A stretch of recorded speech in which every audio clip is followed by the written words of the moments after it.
One of the main benefits of actually joining our program is that you get to understand the needs of our company and develop long-term relationships that will lead to sustainable collaboration even beyond the Accelerator program.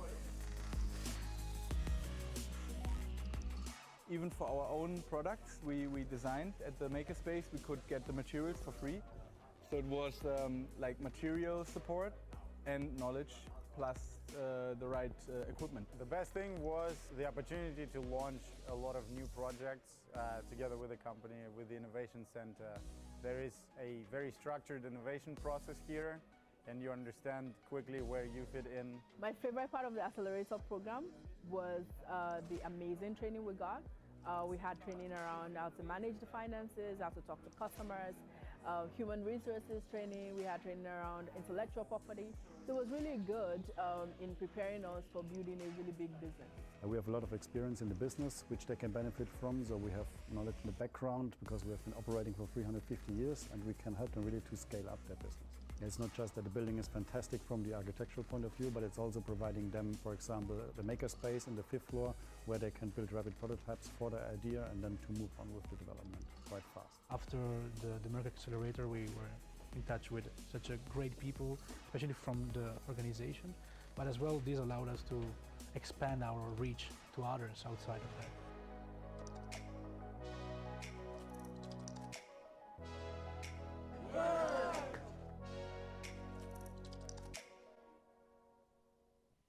Good afternoon and welcome to the Merck Startup Day. Come on. Guys, I'm really glad that you're all here. My name is Dan Ram. It's my joy and honor to be your host and MC. It's going to be an action-packed afternoon. We have a lot in store. 10 startups will stand right here and pitch their entire life to you in 3 minutes. And it matters to them. For you guys, it's a simulation. For them, it is everything. Blood, sweat, and tears. And then we've got some keynote speeches over here. We've got some panel conversations. We've got some live ones and some virtual ones off of that beautiful Surface Hub. We're going to go all the way to Silicon Valley and hear some insights from over there. We've got lots of prizes, not just for people on the stage. We've also got prizes for you guys if you behave. So we have a really, really good day. I forgot. We also have coffee and non-alcoholic beer. Now that's pretty impressive, isn't it? I mean, everybody wants some of that stuff. So it's going to be a really, really great day. I'm glad that you're here. But I'm curious who is in the room, because one of the things I love about walking in this building is hearing all the different accents and hearing all the different languages. It's a pretty diverse group of people. So here's the deal. If you happen to be from, let's start with Asia, because I am Asian. So if you are from Asia, can you quickly stand up and just wave at me? If you're from the continent of Asia, then stand up and wave at me. All right, we've got 2 people, 3 people. All right, excellent, excellent, nice. And then have a seat. Lovely. If you are from the continent of South America, can you please stand up? Any South Americans? Over here, we got someone else in the back over there. We got 3, okay. The standing up is difficult. You guys are a little bit hesitant. We might need more space between you, the chair in front of you and behind. If you are from the continent of North America, stand up. Who's from North America? Just 1, 2, 3. There we go, okay. If you are from the continent of Africa, can you stand up? All right, lovely. Some folks over there, excellent. You're already standing, good job. If you are from the Australia region of the world, anyone from that part of the world? Ooh, we don't have everyone represented. If you're from the continent of Europe, can you stand up? Excellent, excellent, super, have a seat. If you happen to be from planet Earth, what I'd really love is if you could high five someone to your left or to your right and say, it's so good that you're here. Do that, just high five people to your left and right and say, it's great to have you here. Thank you for being here. Excellent. Great. I'm just curious, while I have your attention, because there's like this tipping point with attention, right? Right now you're going, what is this accent? Who is this? What is he wearing? Why is he even here? He's not one of the employees here. I've never seen him. So I've got your attention maybe for 20 more seconds before we have a very attractive man in an Adidas outfit who is ready to come in and speak to you. But before that happens, I'm just curious, Why are you here? Can I have maybe like 2 people who are bold enough to tell me what brought you into this room? Like, what are you hoping to get from this afternoon? Anyone bold enough to share? Yes, please, tell me. Stand up and then quickly tell me why you're here. Curiosity. That's a great one, curiosity, excellent. Someone else, one other person, why are you here today? How do I leave the fear to do the regular and, think out of the box? I have the fear, I just want to know how do I quit it. Excellent. That's a great one. I hope you find the answer to that. I really hope that today is inspiring. I hope that you're excited by the 10 people that start up, the 10 startups that come and pitch. I hope you're excited by the ideas that are going to be exchanged in this beautiful space. So really, really excited. Up over here, you'll see the agenda for the day. We have a lot going on. Really, really action-packed. So I hope you're excited as much as I am. And now, to kick things off, I want to invite a man who is probably one of the wisest in the spaces, because he hasn't helped tens or hundreds. He has helped thousands of startups pitch and to perfect their pitching. Sometimes he himself pitches. He pitches great ideas, sometimes ludicrous ideas. He has pitched cities. Sometimes he pitches the future. I have no idea what he's going to do, but like I said, he's got a fantastic Adidas tracksuit, and he's an incredible man. It is the pitch doctor himself. Please put your hands together for Christoph. Hello. Good to be here, given that I was in a taxi 2 minutes ago. There's a taxi strike, if you haven't heard it, so a slight disruption of everything. Yeah, I'm the pitch doctor. I help startups pitch better, but we'll talk about that a little bit later, because today I'm actually first going to pitch you my product, because I'm not just the pitch doctor. I'm also the founder of this amazing startup called 2020. And with that startup, we're disrupting a product that I think you're all using, and that is the product 2019. Who's not currently using the product 2019? Raise your hand. See, you're all using it. Yeah, one joker in the back, right? You're all using it. And here's the thing. We don't think 2019 is a great product. We're going to disrupt it. We actually go in a market with this that's really interesting, so I want to quickly talk about it. It's a giant market, okay? There's literally almost 7 billion people using a year product at all times, so that's a huge market. Also, it's a fascinating market. It's very unique in that there is a new market leader all the time, and they pop up basically overnight. They get to close to 100% market adoption, and then they disappear again, and then the next startup comes up and offers another product, and suddenly they go to almost 100%. So that's really fascinating. We started working on this when the product 2016 was in heavy use. Everybody was using it, but people were not happy with it. So for example, in that product, all of these people died, and people were complaining, like, what is this? We didn't sign up for this. These features are bad. Then 2016 launched this feature, and everybody got really disappointed. It was like, what the hell is going on? So then we started working on it in earnest when 2018 was the leading product. Do you still remember 2018? Did you use that product? I bet you all did, right? And it wasn't a great product because it had this feature was still there. This feature was there. This feature was in full swing. So that wasn't great. Also, this was going on. People online were doing the Tide Pod challenge. I don't think that was a good idea. Very dangerous for people. The new iPhone launch was a dud. Same phone, different price. People were disappointed. At the beginning, your crypto portfolio was worth this. Then suddenly it was only worth this. So people were disappointed again. Then the greatest entrepreneur on the planet, the guy behind all of these amazing startups, was doing this, so he was behaving erratically, and people were getting scared that he was going off the rails. So that means 2018 was not a great product, and everybody was agreeing on that, and we were getting ready to disrupt them, but then suddenly, overnight, 2019 happened, okay? And we were not prepared for this. I want to be honest with you. We didn't see it coming, okay? They went into the market, different product, and suddenly they were all the rage, and as we saw, all of you are using it. So now we had to look at this new product, and we were like, okay, what's going on there? And it looks pretty basic when you look at it, and also most people might say it's not that bad, but we actually know that it's getting a lot worse. How do we know? Because friends of a friend of a friend were able to hack into their system, so we had to look at their Scrum board and all the features they're planning on launching. Do you want to know what they're planning on launching? It's not pretty. For one, Donald Trump becomes the king, okay? He's crowned the king at the coronation, a lot of white people, obviously. Then this is going to happen, okay? Boris Johnson becomes prime minister just in time to see the country go down the drain. And this feature is obviously still around and still not wearing a shirt. Also, the nail gun challenge is soon going to be all the rage, and that is really dangerous. I don't think young people should be doing that. This is the big tech launch of the year. No new iPhone, just this. Very disappointing. Your crypto portfolio is going to be worth this, so not good times for crypto investors. And Elon Musk, well, he's going to soon live in a teepee, being on a permanent ayahuasca trip. Not looking good, which means 2019 is going to be a shitty product too, okay? But don't worry, because we have a better solution for you. We call it 2020, and it's the best year product that category has ever seen. We have all the standard features like day and night, like the 4 seasons, okay? We got that covered. But we also have an absolute killer feature, okay? And I want to show it to you by comparing it to the other years that you might have been using recently. So for example, 2018, look at it, looks pretty basic. 2019 looks exactly the same, but now our product comes in and it looks completely different. Bam, you see it right away, correct? There, do you see it? A whole fucking extra day, okay? That's what I call a killer feature if that was on. And nobody has ever offered this before, okay? So this is an amazing thing that we offer you.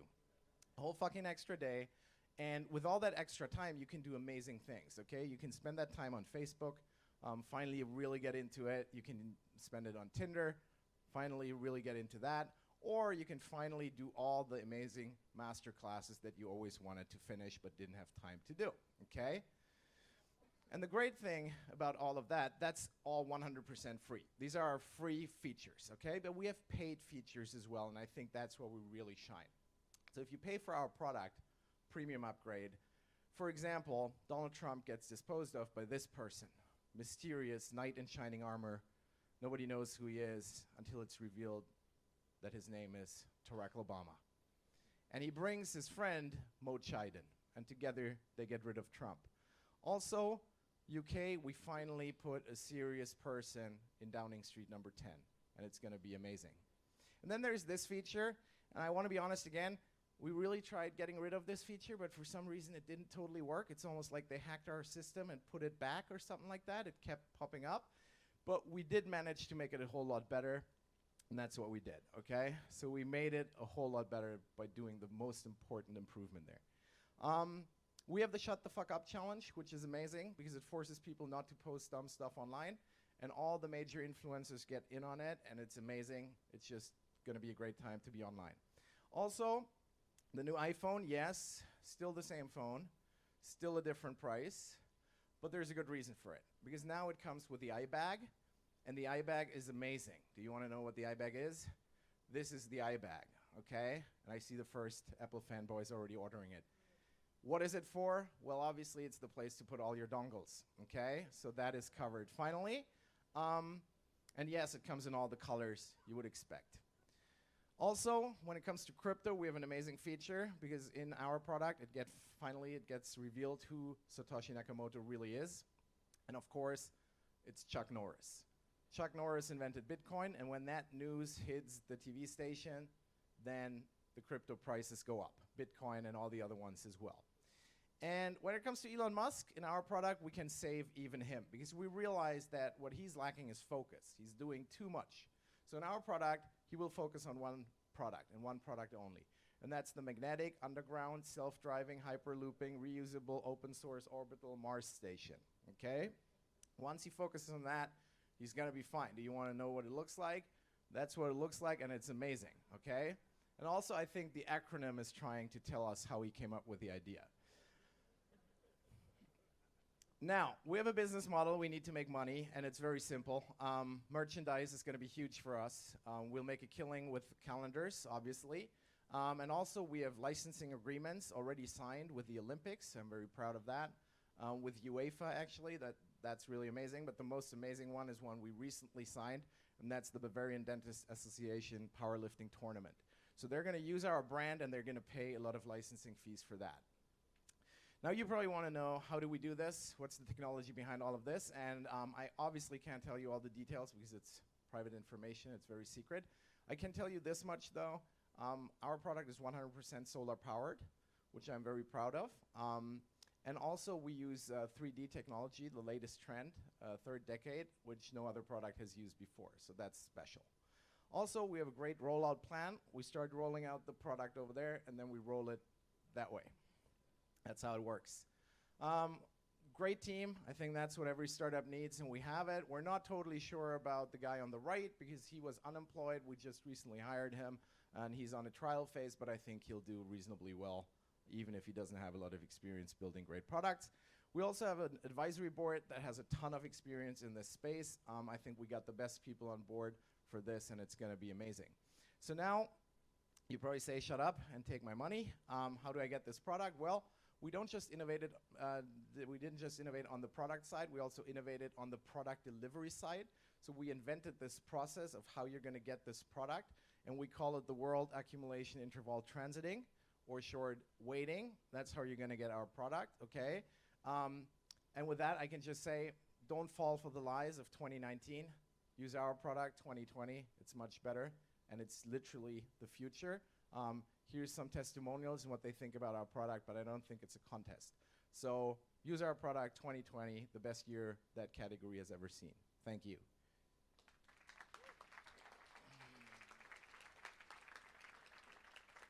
Now, this was sort of the fun part, just to warm you up a little bit. Now I actually do want to talk a little bit about pitching, because that's what I do. I'm the pitch doctor, and I think that pitching is a very important skill that all of you need, no matter if you're entrepreneurs or if you work in a corporate. I think you need to do it all the time. My first question would be, are you doing something hard? Raise your hand if you're not doing something hard in your job. Who's doing something super easy? Nobody? Okay, nobody's doing something super easy. If you had said you're doing something super easy, I would have said, okay, now you can chill out for the next 20 minutes because you don't need to listen. But if you do something hard, then you have to listen, okay? Because here's the thing. Doing a startup is obviously hard, okay? If you work in a corporate trying to make it more innovative, that's obviously also super hard. Any idea that you're trying to bring to life, it's going to be super hard, okay? And there's a ton of good reasons why ideas die and why startups die. And I have no problem with startups dying. I think it's totally fine. It's part of the process, if you have a good reason, okay? If your tech team just isn't great and your CTO keeps forgetting his email password, you die. That's totally fine, okay? If your customer turns out to be weird and you don't really get them, that's totally fine. If you just didn't find the right investor for your idea, that's totally fine. And even if you made up your idea all along and it's all a big hoax and you fail because of that, I think that's totally fine, okay? But what I think is not fine is when your idea dies because you weren't able to pitch it well.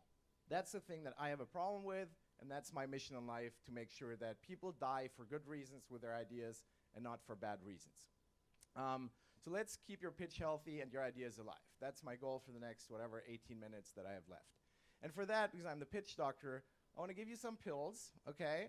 But I'm not the type of doctor that just gives you pills because the big pharma companies tell them to do that, right? I'm more of the holistic doctor, and I give you exercises as well, okay? And I actually want to start with an exercise. So we will all do a pitch exercise right now. If you don't want to do it, just run, okay? Just run. There's no taxis, though.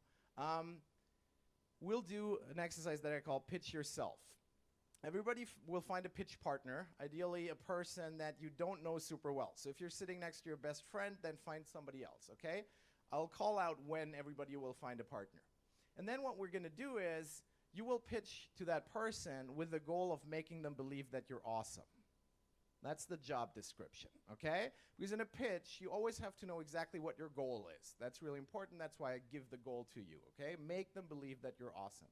Then you also should know a little bit about your target audience. In this case, that's going to be hard, but at least you know the people are here, so they're amazing and very smart and good looking and all of that, okay? And then the third thing is preparation. Pitches need to be prepared a lot. So when I work with startups, that can take weeks and weeks that we keep working on the pitch, and we try to make it better and better. But those are startup founders, right? This is sort of, you are the cream of the crop, the best people. So you will not get weeks to prepare this. You'll get 1 minute. Okay, is that fair? I think that's fair. Okay, so let's do this. I'll call out in a second. I'll say, now find your partner, okay? And you will look around and look into somebody's eyes and say, I don't know you. You're not my best friend. do you want to be partners, okay? Once you have found the partner, while you're looking for the partner, you can speak to them. Like, do you want to, yeah, okay, okay. Once you've realized we have a partner, you agree on who goes first, okay? You go first, yes, okay, you go first, done. The moment you have agreed on who your partner is and who goes first, you shut up. That's really important because that's when I know that we can start the exercise, okay? If you keep chatting like, hey, I'm Christoph, whatever, it's not gonna work because then we never get started. And we're on a tight schedule. I think we have a call right after this and I have to be super on time. Like I'm not on time, like taxi 2 minutes before I got up here. So let's do that. Find your partner, agree on who goes first, and then shut up. You have 25 seconds for that. Let's go.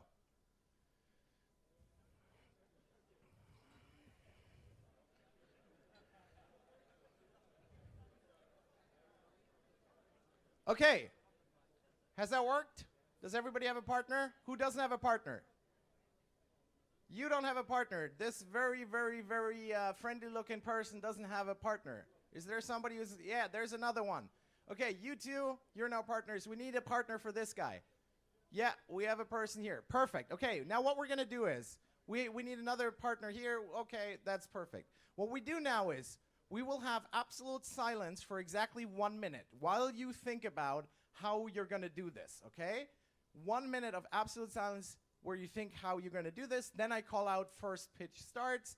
First pitch starts. I call out when it stops. They're 1 minute, okay? You have 1 minute for this. Any questions? Okay, excellent. Total silence for 1 minute while you all think about how do I pitch to my new pitch buddy here why I'm awesome. 1 minute.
Okay, that was 1 minute. Now, the first pitch starts, and just for the person that's listening to this pitch, pay close attention because I'll ask questions later, okay? So don't sort of phase out and not listen. Please do listen, okay? The first pitch starts in 3, 2, 1, go.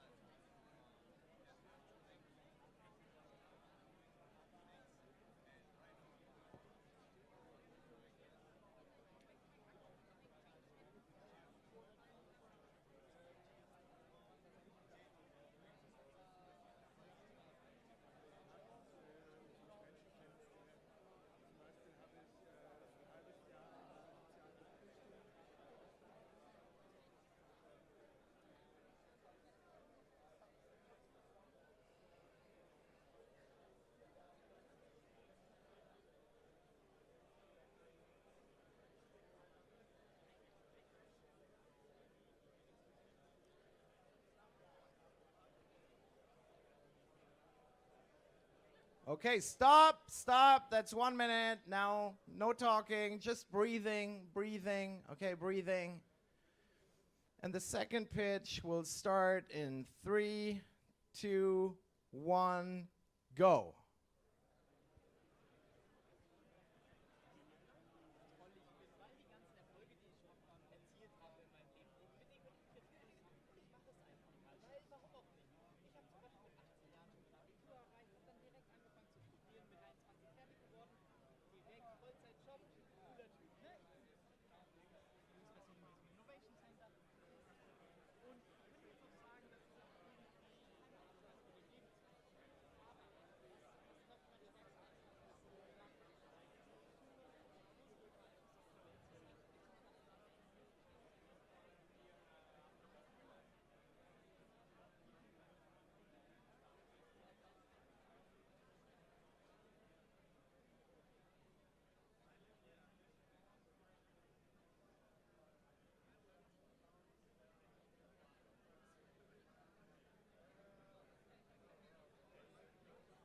And stop, stop, stop. That's it. Okay, stop. No more talking. No more talking. Okay.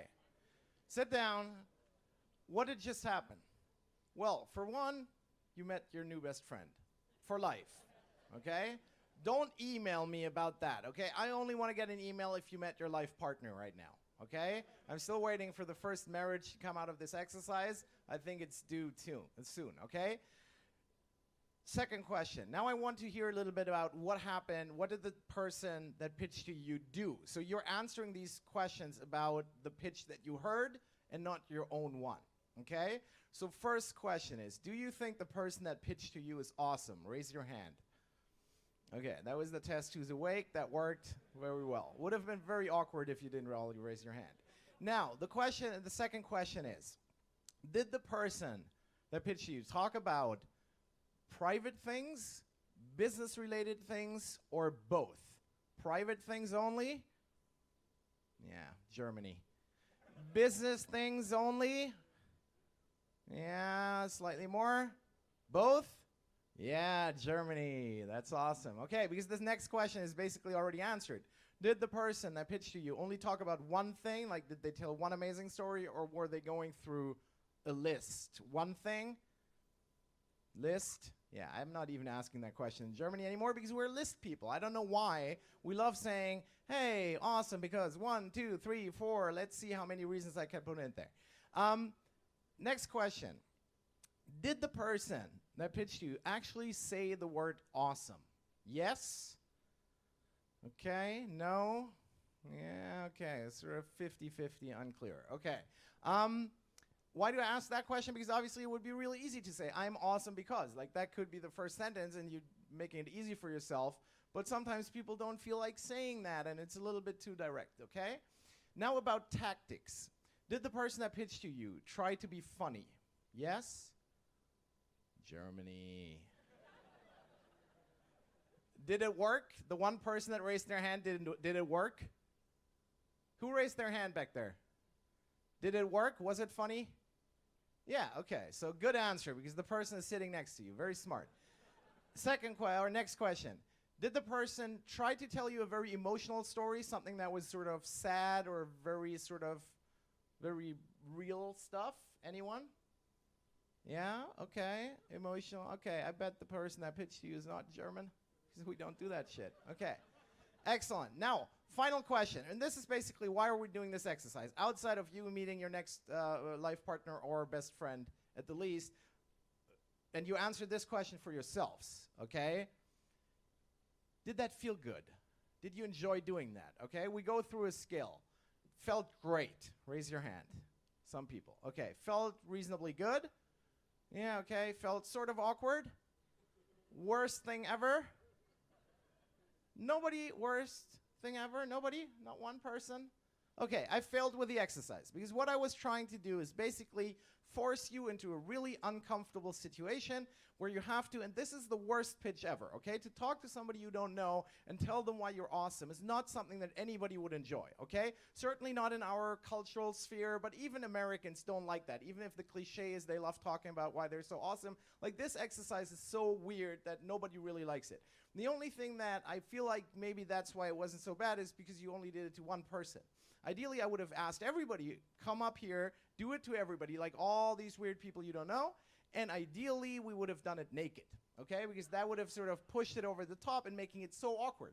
Why do I want to do that? The awkwardness is these people are hesitant to pitch, okay? When you're hesitant to pitch because you feel like something could go wrong or it's sort of embarrassing, then you don't do the pitches you need in your life. So I feel like with this exercise, we do the worst one first, and now from then on, it's just going to be easy going, okay? And if you have to pitch something tomorrow to your boss, you'll be like, hey, that's not as bad as pitching naked to like 200 people, okay? So this is the first exercise. You all met your new best friend. That's great. Let's move on. Because I want to give you 2 important tips about pitching that I think are the most important things to know, and then we do one more exercise. What is this? Is my time up? Is this the Oscars? Okay. First, realize how people react to pitches, okay? Because here's news. Important people don't give a fuck, okay?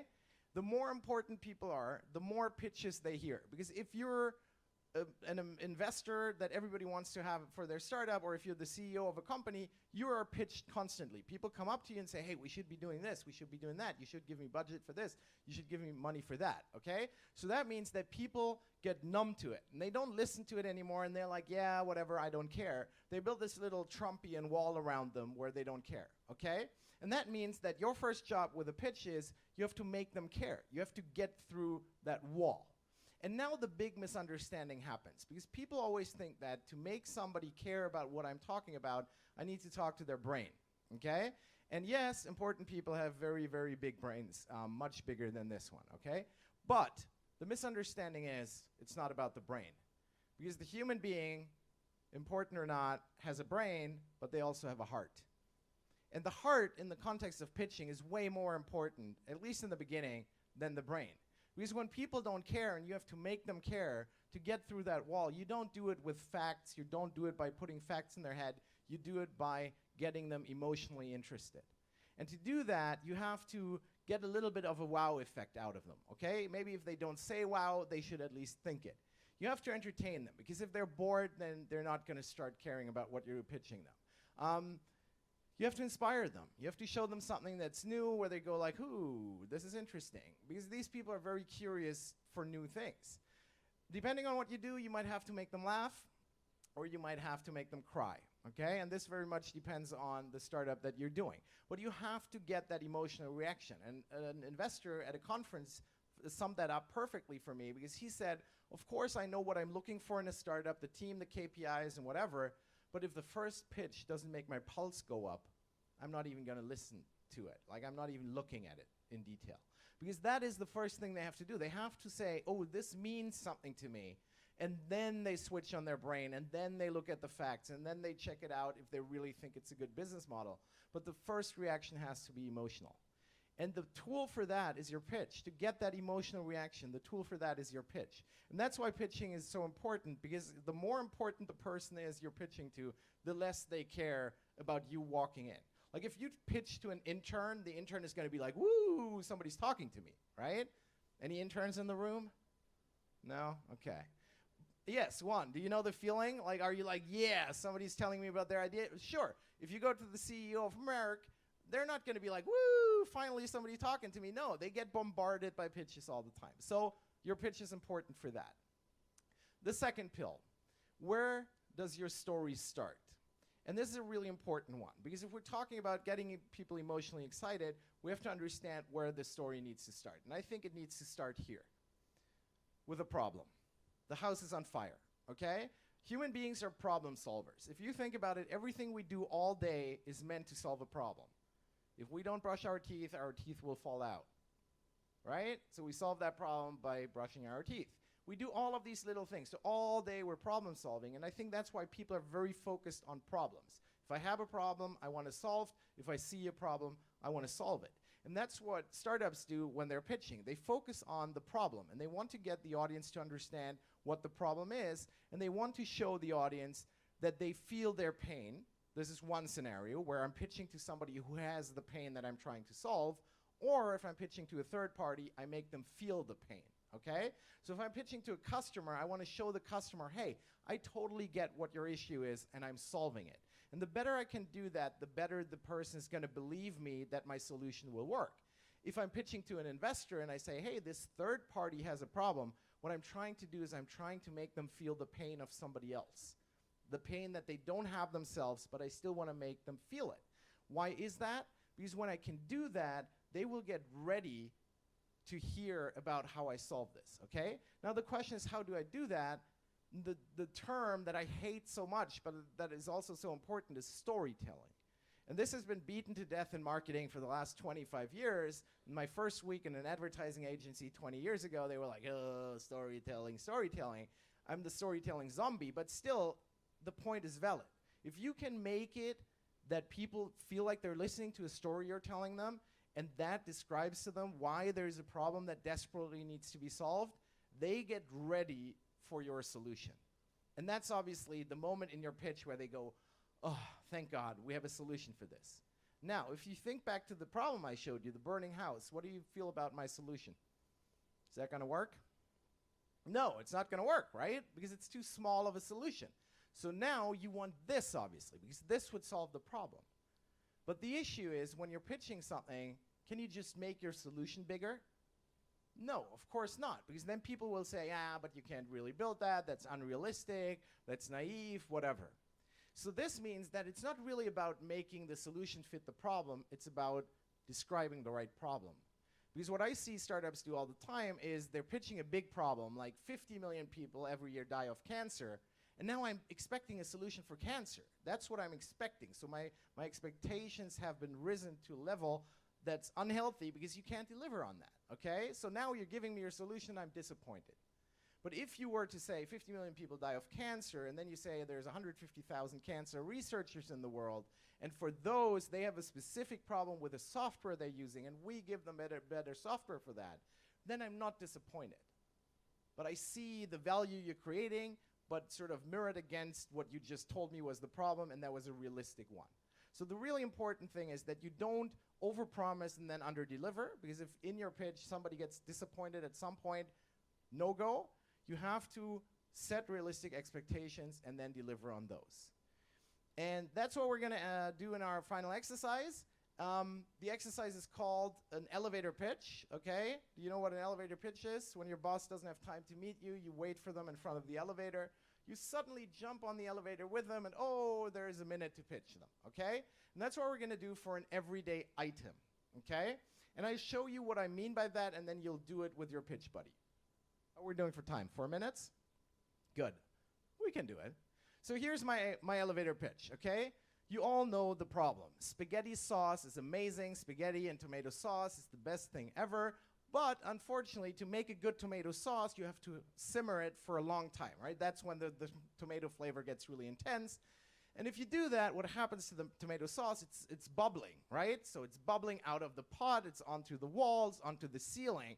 You have an amazing tomato sauce in the end, but unfortunately, you also have to clean your kitchen, you have to repaint the walls and the ceiling all the time. You don't do that, your wife gets angry, you get divorced. That's a big problem. But I have a solution for the problem, and I call it the lid. The lid has the same size as the pot, so it fits perfectly on there. You can just put it on there, so now it's still bubbling, but it's bubbling against the bottom of the lid. You take the lid off, you wash it, you're perfectly fine. You can eat your spaghetti sauce, and you don't have to worry about painting the ceiling or scrubbing the kitchen. Who wants to buy a lid? Anyone? Yeah, like, okay, that's not bad. So this is what I want you to do, okay? You still have your pitch buddy. What you're going to do is you're going to take the 1 minute pitch to your pitch buddy for an everyday item that you can come up with, okay? Not the lid, pick something else, anything that we use all the time. And then you talk for 1 minute, you talk about the problem, you describe it to them, then you deliver the solution. Importantly, you try to show them that you feel their pain, or you describe a pain somebody else has. That's your choice, okay? And really importantly, you have to pretend like you invented this and you named it. Because the exercise here is to pitch something like they don't know what it is. If I just say, that's why I invented the phone, everybody goes like, yeah, okay, the phone is great. It's no fun and it's not a good exercise. But if you're pitching something new, you have to describe it to people like they don't know it because they actually don't know it. So this is the main part of this exercise. Any questions about that?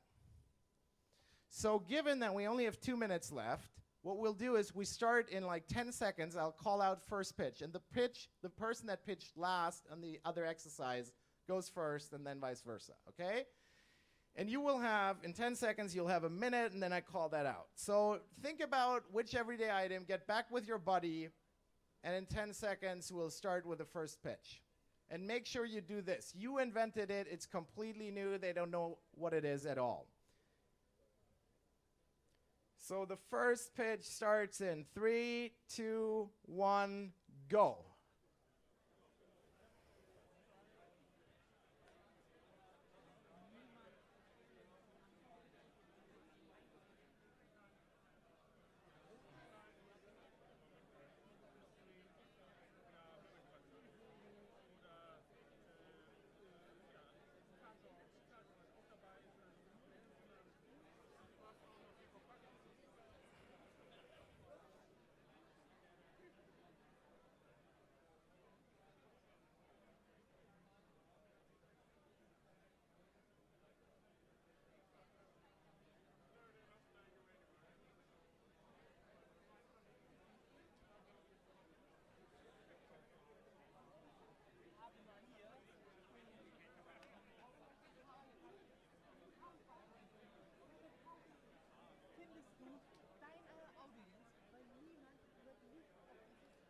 And stop, stop. That was 1 minute. That was 1 minute. Stop. Now breathe, breathe. Get ready for the second pitch.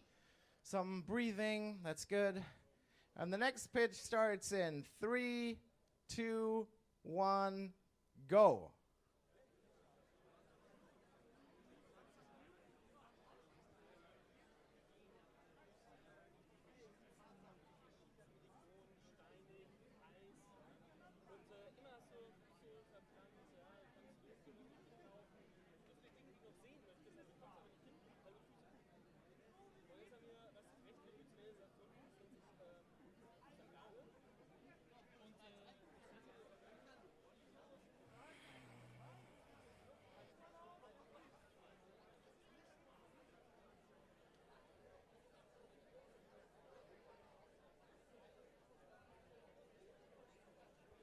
One minute.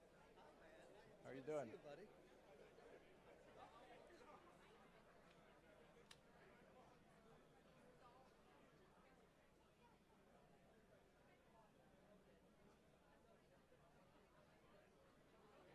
And stop, stop, stop. That was 1 minute, okay?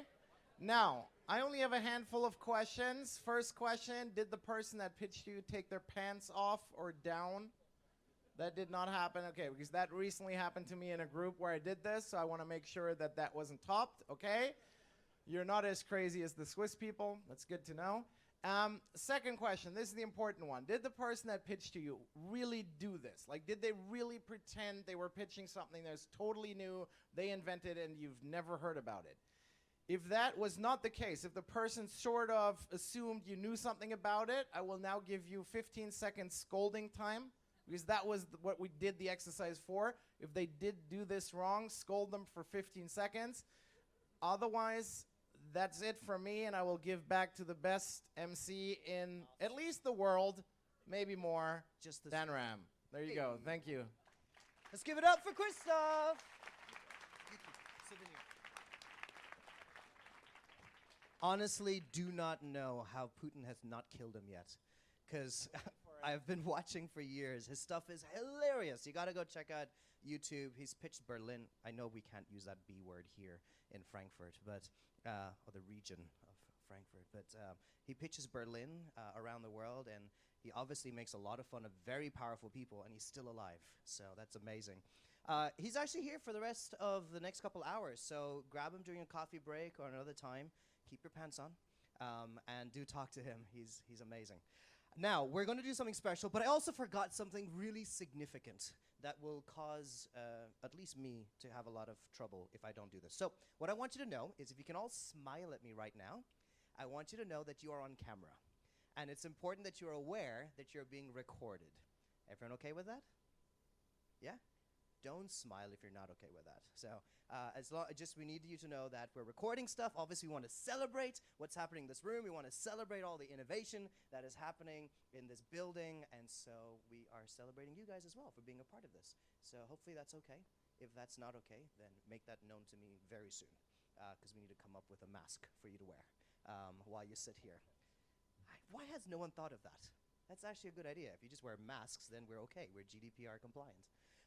Okay, so now we're going to do something actually pretty special. We will have a conversation about this region and about innovation here, but we have to also go to Silicon Valley to find out what's happening over there. And so there's a team that's there right now. Can everyone just wave at Mark? Just wave at Mark over there. Fantastic. That's practice, because now you're going to wave to a screen. And that seems less real, but there are real people on the other end of the screen, so I'm going to have you wave at them as well. But they can see us, and we can see them, and we're going to go across to Silicon Valley right now. Your speaker is muted.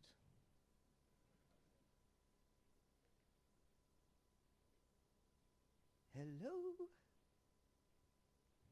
We practiced this yesterday, and it worked really well. So, it did. For real, it worked. So we'll try it again.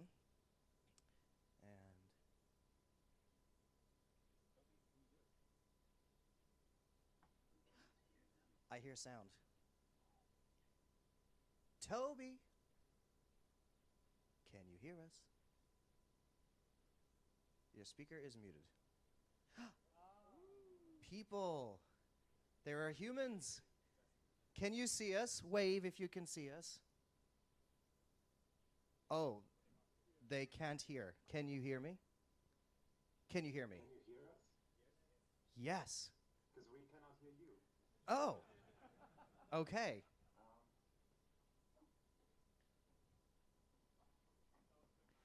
How about now? Can you hear us? Okay, we cannot hear anything. Maybe text them and ask if their speakers are on mute.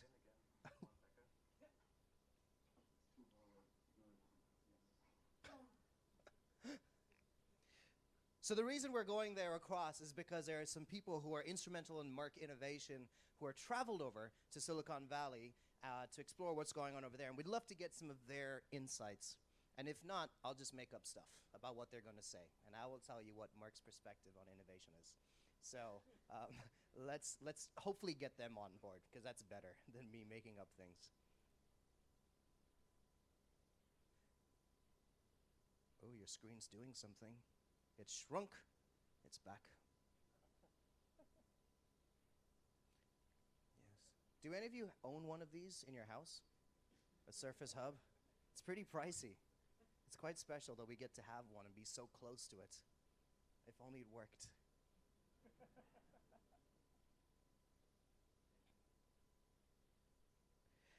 Here's another option.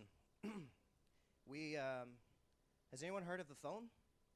I think we'll just, oh wait, maybe we have the video again, but we might just go on the phone and just have their voices.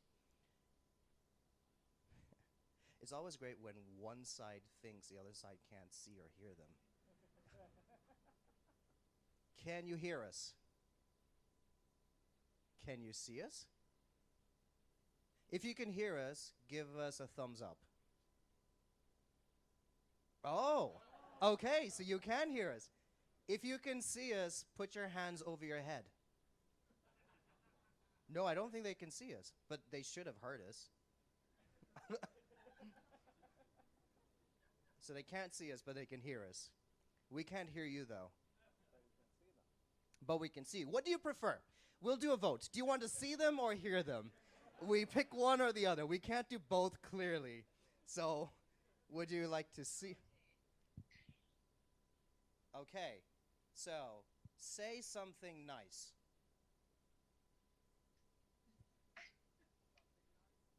You all look pretty good tonight. Pretty good. That's such a German. You're pretty good. Thank you. Thank you very much. Oh, wait, they can't see us, right? Oh, they just didn't want to raise their hand. We can't see you. Oh, you definitely can't see us. Yes, we can. Oh, you can. Okay, super. Yeah.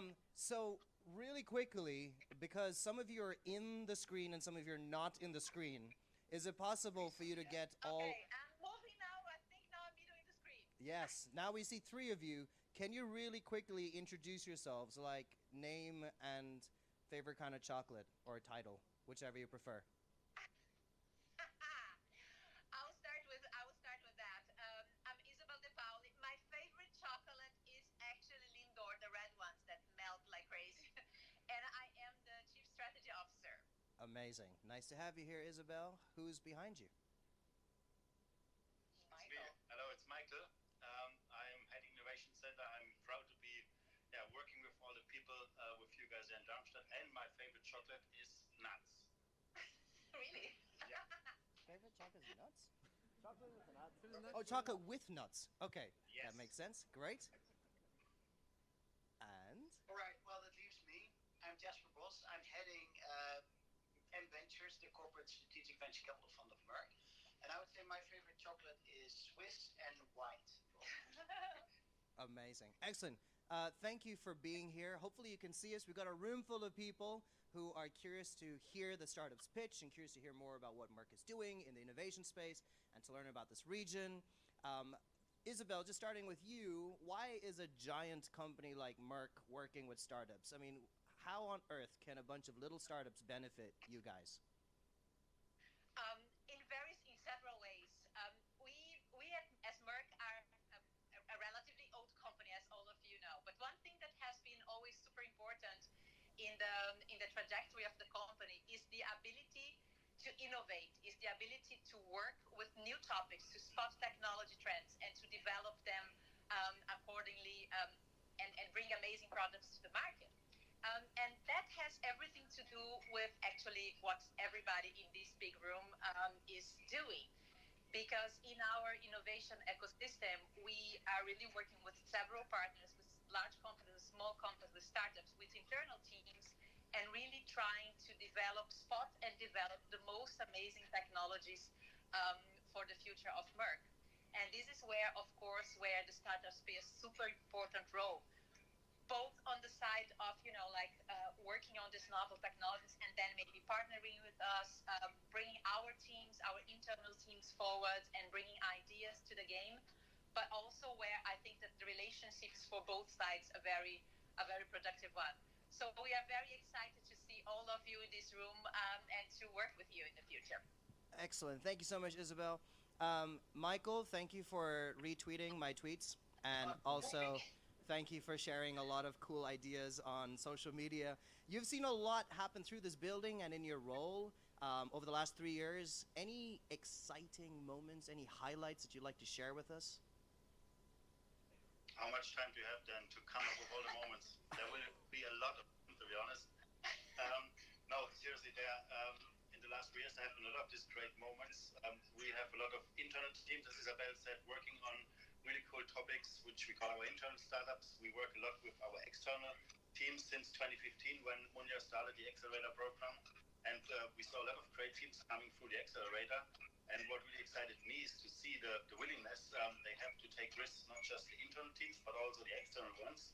While from our point of view, the external ones have a bigger risk, because if they fail, they don't have a company in the back. So I'm really proud to see what they do and to have them in the program, and I'm really looking forward to work with a lot of the teams that are pitched today, but also teams that have been in the program in the past. Excellent. Thank you for that answer, Michael. And Jasper, coming to you finally. You're an experienced VC in this space. Any advice for startups who are entering into this industry? Any insights you'd like to share? Yeah, thanks. That's a great question and a moment to indeed share some feedback, because we see a lot of the same things also when we try to raise money for some of our companies. One of the things is it's completely different to develop your initial idea and then to actually try to sell it to someone. Typically, the people you try to sell it to, in other words, other venture capitalists or other people that can finance your startup, have a very limited time span.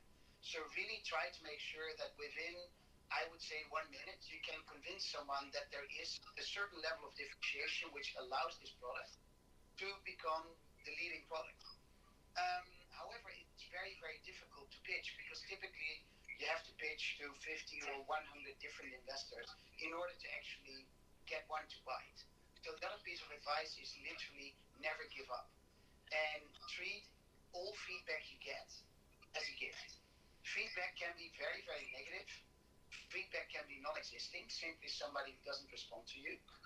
Always look back at what can I do to improve my pitch. I remember pitching for one of our companies, a company that we later on sold for more than $1 billion 4 years later, and I had to go to 100 VCs in order to get that financed. It gets very, very depressing, but the moment you use that feedback and you use it consistently to sharpen your pitch and to sharpen your business skills, that is when you know that you are actually going to be getting on the right way. So a lot of you will be taking that first step today. So also treat any feedback you get today as a gift and as a first magical step into becoming an entrepreneur. Excellent. I want to thank the three of you so much for joining us. And I know Thomas also is hiding around the corner. Is he? Is Thomas there too? Is he there? Thomas is not hiding in the room. Oh, he's not in the room. Okay, that's fine. No. I'm pretty sure there was a fourth person hiding, but that's totally fine. Let them stay hidden. That's Toby. Oh. Toby the ghost. Toby. Dressed very sharp. But can we do a quick cross-continent wave?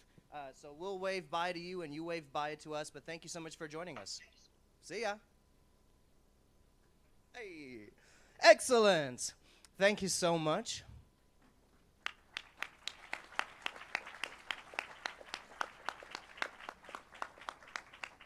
we should probably exit them in case they do something awkward.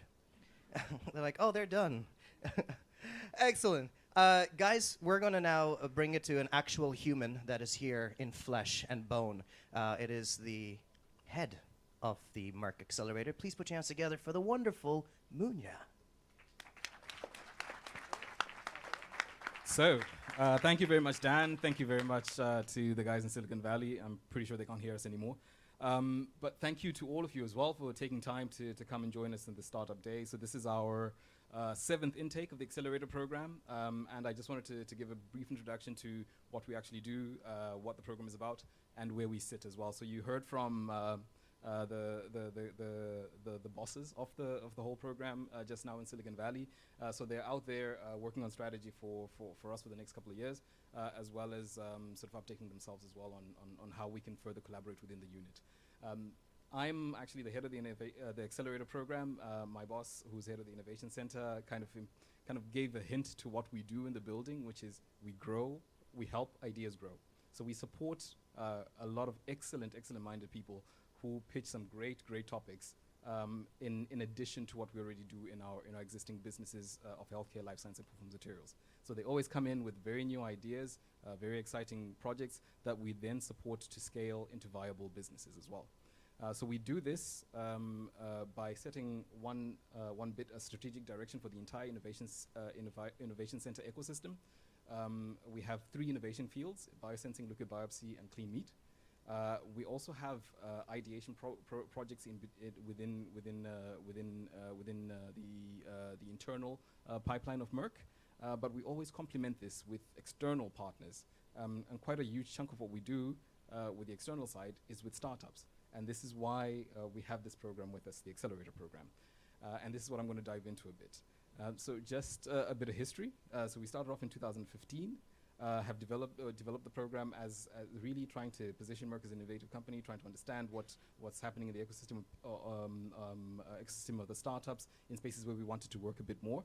The program developed a bit further over 2016, right up to 2019, where it's been focused on building collaboration opportunities between startups that work in this work with us within the Innovation Center and connect to the businesses as well.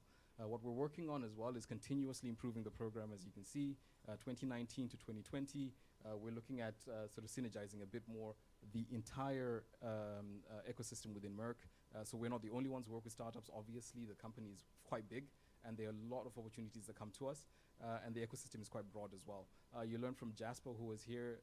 They're constantly working with startups, trying to build collaborations as well, trying to build strong companies. I think one of the things that they've done is actually build a company and sold it for in excess of $1 billion last year. And they've done this through a series of incubators as well. And we're connecting to them to make sure that the startups that connect to our ecosystem here in the Innovation Center also have access to the M Ventures network as well, which are incubators in Israel, as well as some of the topics that we're opening up in Silicon Valley. This year, we also have a connection with China, which we'll talk about a bit later. So what is the Accelerator about? So the Accelerator is one program that runs for 3 months. It is a flagship program. We also do quite a lot of things alongside that to connect with the ecosystem of early stage idea givers and entrepreneurs as well. So we have hackathons. We have different challenges like satellite events. One of our prominent ones is one that we run in Africa. We'll even have a team pitching later on from one of those events.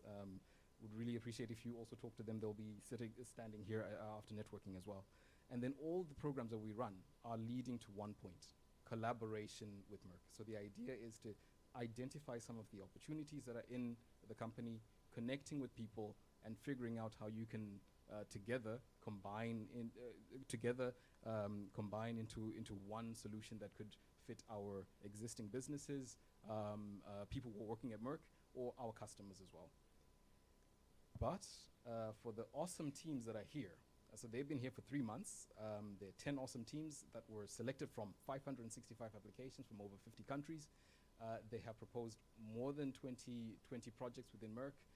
Some of them have already signed MOUs and have actually interacted with more than 50 experts in the company who have really validated some of these topics. These guys have done amazing work. I will not talk more about what they've done. I'll let them do that. But they join an illustrious group of 41 teams. One of them will be here speaking as well later, covering all business units of Merck, plus some of the new areas that we're looking into, and some even cut cross sectors, which is what we're particularly looking at within the Innovation Center. To the teams, you've done an amazing job. This is not the end. This is the beginning of a new relationship, and we are going forward with you as part of this alumni group, and we will continue finding ways in which to enhance your collaborations with Merck until you are really strategic partners that fit into most of our portfolio. To everyone else, I look forward to joining you guys to really understand what the teams have been working on now. And if you have anything to add to what they're working on, please feel free. And over to you, Dan. Thank you, Munya. Let's give him a hand. You keep that. You keep that. Right. So this is the most important part because, as you probably know, we do not have a jury. We do not have investors. What we have is a room full of amazing people who will decide tonight's winner. So you guys are absolutely important to figuring out who the best startup is. So the first thing I want you to do is take out your phones, and I want you to go to menti.com. It's really important that we all do this because we don't have another way to select a startup. This was the decision is that you guys would decide who would win today. So if you can go to menti.com, and once you're there, the only thing that will show is a little open space where you type in 6 letters, 897945. 897945. There is Wi-Fi. Yes. So Telecom Merck Guest is what it is. Currently I'm on Instagram. That's the wrong place. Menti.com. Yeah, if we go to menti.com and you type in 897945, you will see an image of a dude with a beard in pink clouds and a little heart sign. So if you hit the heart, waiting for players. Woo! Check that out. So far we have 71 people who have joined, 73 people who have joined. So you will see a little emoji or a little, once you know you've done it well. Get ready to play, Dan. I'm ready. All right. Who's struggling? Who's struggling with the phone situation? Just let me know. I'll come give you a hand. Everyone okay with it? So we've got 98. Let's see if we can get to 150. Because I think there's that many people in this room. So let's try to get to 150 people. What are we at? 106. 110. 40 to go. Here we go. Here we go. Help the person next to you if you see them fumbling. Menti.com. And then 112. Did you find yourself? Who's the puppy? Who's the puppy? Who's got a puppy as their emoji? Munya? Munya's a puppy? Nice. All right. Who's the shoe? Who is the shoe? What, there's 2 of you at shoes? There's 3 of you? 4, 5, 6 shoes? Okay. I guess there's lots of kinds of shoes. All right, we're 120. Oh, one person left. 125. They were like, already, they're like, give up. I don't want to take part. Come on, we can do this. It'll be fun.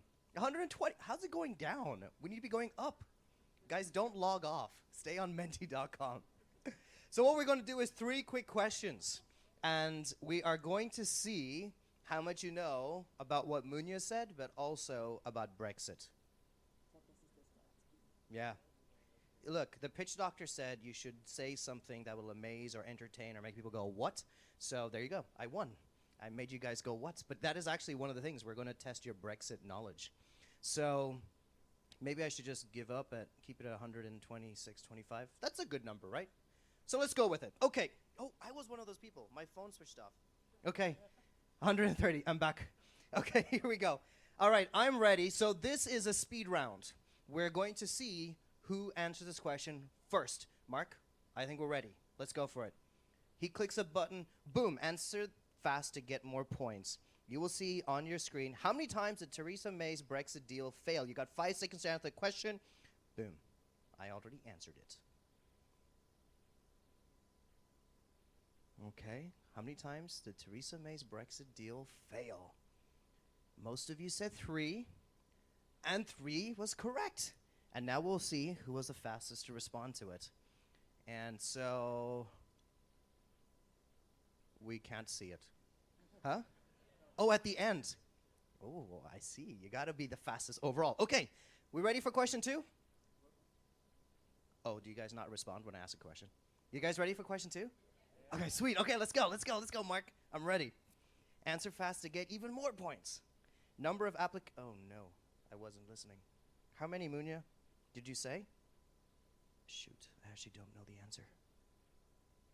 Ugh. Less than 450, more than 550. I picked the middle one. Oh, shucks, I got that wrong. Okay, one more. One more question.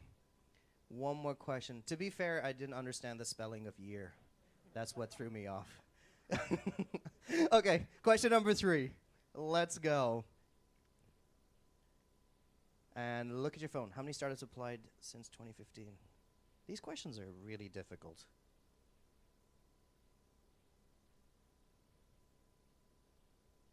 I've answered in 1.23 seconds. 1.23. And let's show the winner. Oh, wow. Oh, wow. And, oh, it's still moving. Brendan. Who's Brendan? Brendan? Oh, hey. Brendan's the winner. Nice. Well done. So, I will find something to give you, Brendan. Maybe you can be first in line for coffee when that happens. Oh, nice. We're so generous here. So much to give away. Can I bring your attention back to this screen? Because now comes the serious part. Each of you has to rate the startups. There's 3 criteria for rating the startups. Number 1 is how innovative is the idea? Have you heard of this before? Does this sound like something that will truly change the world, something that the world needs? That's the first one. Second, how feasible do you see the idea being? So this is more about the business concept, the viability of it. Will this work based on what they've presented? And finally, what do you think about the pitch itself? So how did the guy stand or the gal stand? Were they confident? Did they know what they were doing? So that is the 3 criteria. Every time after someone pitches, you will see those 3 criteria on your phone. And again, we do not have another way to select a winner. So please, please, please, please, please keep your phone on. Of course, when they're pitching, it'll be nice if you looked at them. And then after they're done pitching, if you look at your phone and rate them, that'll be awesome. Let's do a sample rating, can we? So look at your phone again. And you've got 3 things. So if you just slide, that's exactly what you're going to do every time is slide across. So if you would just slide and vote, the person next to me is awesome.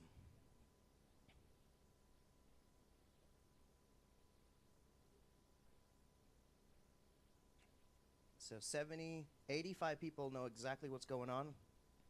90 people know what's going on.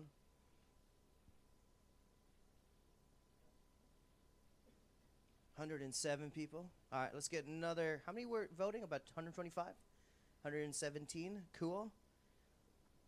120. Let's get it to 25. And then we'll know we're good to go. 123. 124. Who will be number 125? Ta-da! Okay, so these are the rules of the game. You're going to hear 10 incredible pitches. They will stand right here, and they'll have 3 minutes to pitch.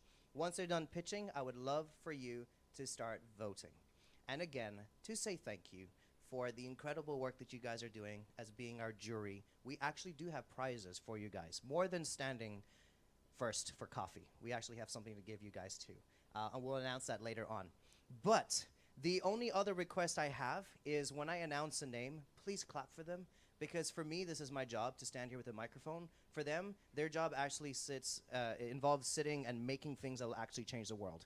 Standing in front of people and talking to them is not their day job. So this is putting them out of their comfort zone and really vulnerable in front of you guys. So please make them feel super welcome.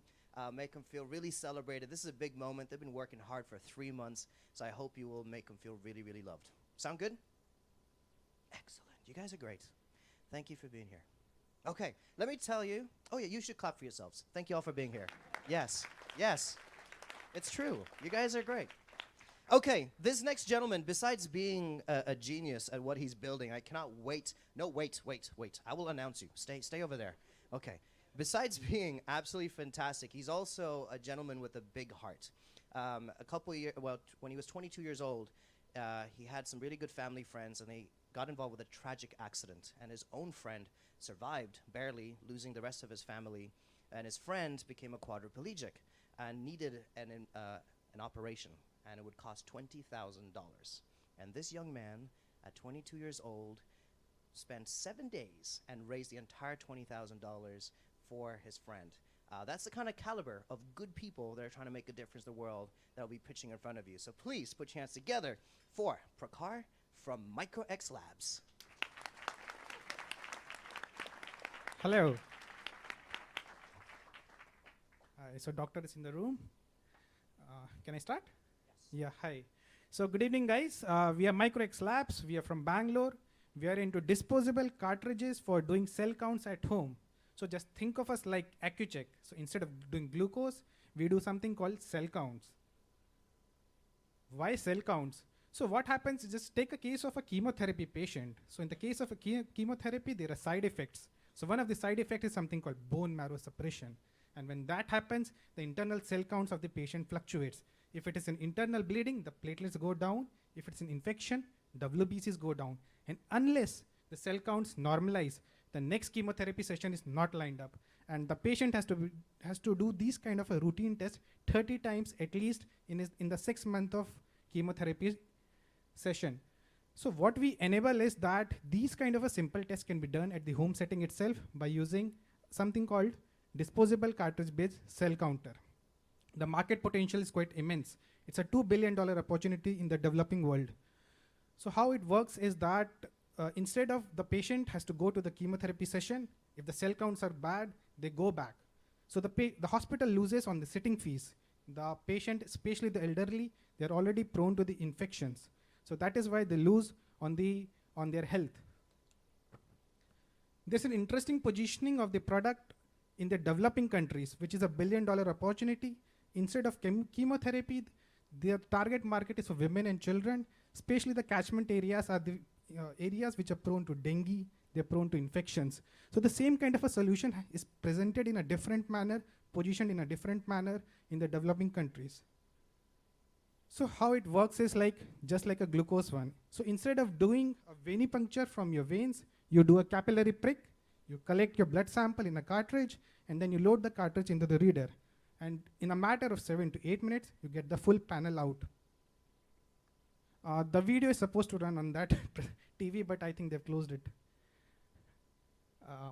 So yeah, the biggest innovation is what the sensor which we have developed is not only can enumerate the rare cells, regular cells, but can also have other applications, especially in circulating tumor cells, in also doing biomarkers like CD4, CD8, which are useful in HIV.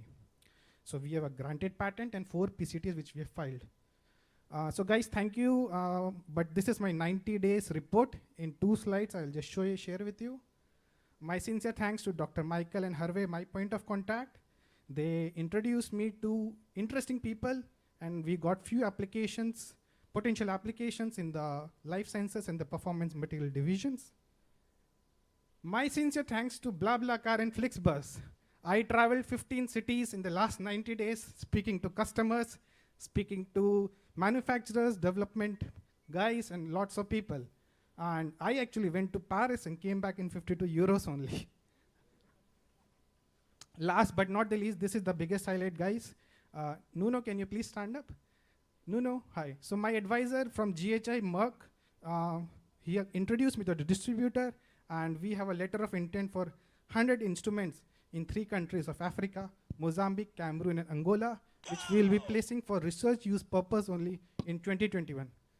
So, guys, thank you so much. And your time is up. Well done. Okay. Let's give it up for Prakhar. Thank you. So, you guys know what to do. seriously, stop clapping. Look at your phone now. Okay. Look at your phone. Please go to menti.com and rate Prakar. What a fantastic pitch. Well done. For those of you wondering what that pow sound was, Yannick here has an important role. He's a timekeeper, so when you hear the sound, pow! You know you have 10 seconds to go. All right? So for each of the startups, when you hear the pow! You know you have 10 seconds. What sound do you hear? Pow! That one. Pow!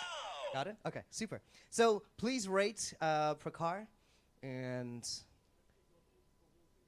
it's not open for voting, just for you. Refresh it. There we go. 89, 79, 45. There you go. It's on your screen. Excellent. Super. So please vote for Prakar. While you're doing that, this next gentleman, I asked him what his greatest accomplishment was, and he said growing his beard. And it's true. He has a beautiful looking beard. Also, in totally non-related news, he happened to find himself in New York, casually chatting with Joseph Gordon-Levitt. If any of you know him, he's a fantastic actor. And of all the different things you could talk about, he decided to talk about simulation theory with him. So if you ever find yourself talking to this next gentleman, be aware. You'll have some really, really exciting conversations. But if we're ready, we've got 124. Come on, number 125. 125. Make it happen. Make my dreams come true.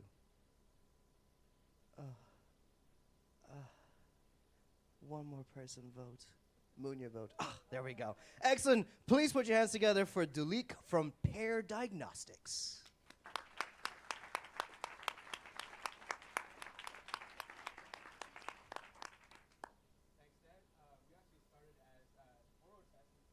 Hold on. I don't think your mic's working. Take mine. All right. Cool. There we go. Thanks, Dan. Yeah, we actually started as Orotech, but we are now Pear Diagnostics. So if you're wondering what happened to that team, that's us. How do you know a cancer drug will work for you? Let's take this scenario. A woman has breast cancer, and a piece of her tumor is taken out to send to a lab to identify what biomarkers are present to see if she's eligible for a targeted drug. For breast cancer, they test ER, PR, and HER2. If she's negative for all three, she has triple negative breast cancer, and a targeted drug can't be used in her case.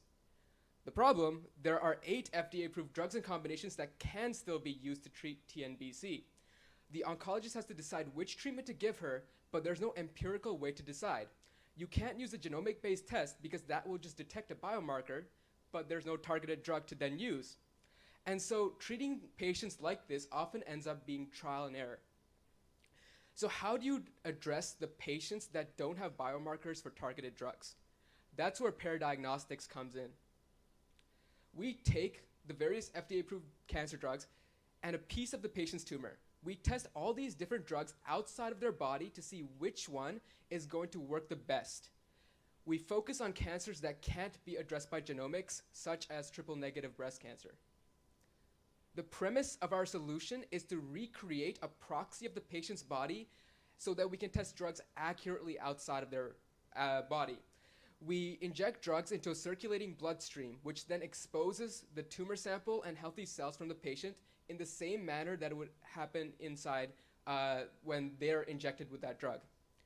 We currently test 6 drugs or combinations in parallel. At the end of our 7-day test, we measure how many cells have died. Ideally, all the healthy cells are alive, all the cancer cells are dead. And oncologists can look at this data for all the drugs and combinations that we tested, and they can identify which treatment option makes the most sense for each patient. We're starting with triple-negative breast cancer because it's an unmet clinical need. Different patients get different drugs, and patients often have to come back and switch treatments because the first treatment didn't work. This leads to lower survival rates and a big burden on the healthcare system. We're targeting the 40 to 50,000 new TNBC patients that are diagnosed in the US every year. And our next market is for biomarker negative non-small cell lung cancer, which faces a similar problem. Our team has been working on this startup for the past 4 years, bringing in our research experience in tissue engineering and microfluidics to recreate a proxy of the human body to accurately test drugs. Our first clinical study is happening in 100 patients at HCG Oncology. So this is our pipeline. And thank you very much. Let's give him a hand. You keep that. All right, let's vote for him. Also, Dulik, having seen the picture of you on the screen, I'd say the beard is a good move. Yeah, you should update that photo. I'm just kidding. You look good whichever way you want to be. All right, so please, please, please vote. We've got 2 fantastic people who voted so far. So let's get that up to 125 if we can. Vote for Dulik. Let us know what you think about his market. Let us know what you think about the viability and feasibility of the idea. And while you guys are doing that, I will say that my own dream encounter with Merck began in the deserts of Dubai. That's where they brought me first. We ended up chasing big birds of prey, riding camels, watching belly dancers. It was really exotic. And I was talking to this next person who's going to pitch, and he upped the game, because while many of us who have gone out to the Middle East might have done some of the things I just mentioned, he did something that even I haven't done, which is he had sun-dried locusts. Obviously, my question was, what does it taste like? And he says, like fried fish. So if you're curious and you don't want to try sun-dried locusts and you want to know what it tastes like, you now know. Dried fish. I hope you like that nonsense information I just gave you. It's really, really important, but I'd do something until we get to 125. So let's get it up. 3 more people. It's always hard to get that 122 to 125. 3 stubborn people. Now, thank you all for taking part in this. 3 more? 3 more? 3 more? The guys who are looking at me are clearly the ones who have already done it, so that's good. 123. Lovely. Okay. Hopefully we'll get up to the other 2. We'll keep that on your screens until we get there. Let's please put our hands together for the wonderful Piyush from Next Big Innovation Labs.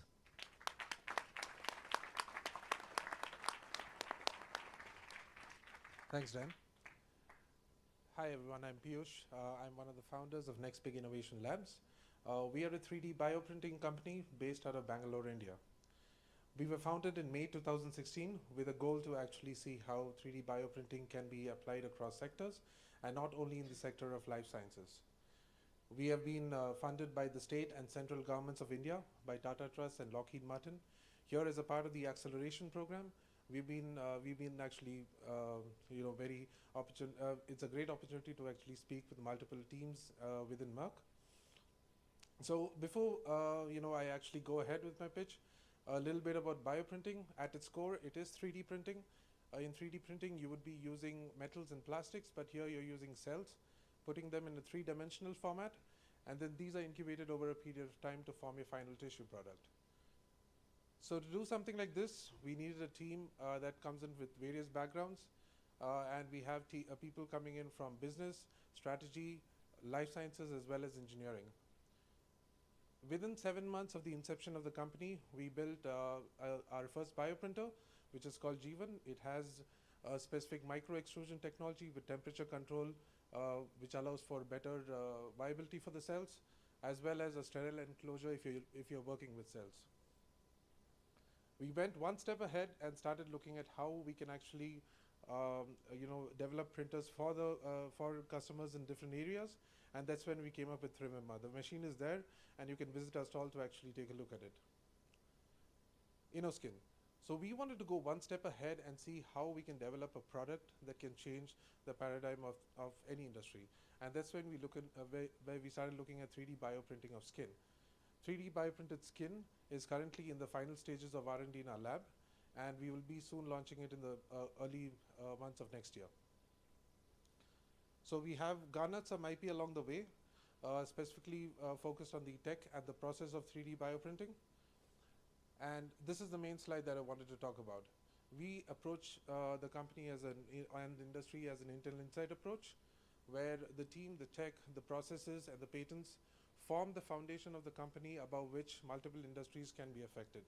What I want you to focus on is on the final one here, which is therapeutic tissues, where you're using 3D bioprinting to actually create organs that can go into human beings for transplants. As a company, we want to see how we can apply this technology in various sectors, but the final goal is to get to a point where we can develop transplantable organs and bridging the gap between organ demand and availability. That's it from me, guys. I think it was short and I was Before time. Well done. Thank you so much. So you guys know what to do. Thank you so much. Please look at your phone, menti.com, 897945.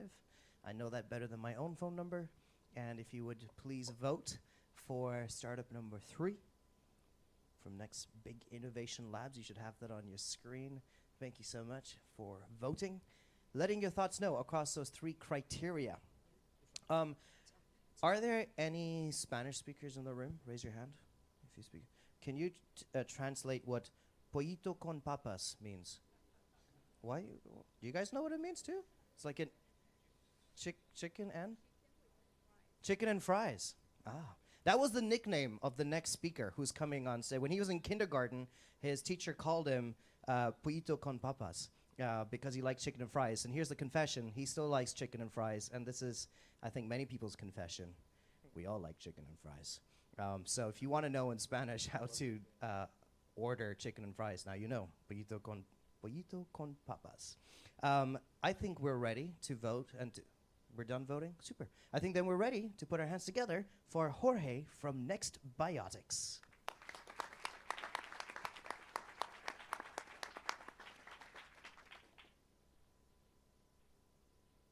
The animal farming industry has traditionally used antibiotics to promote animal growth and reduce cost. However, due to the rise of antibiotic resistance, multiple regulatory agencies around the world, including the FDA and the EMA, have banned their use.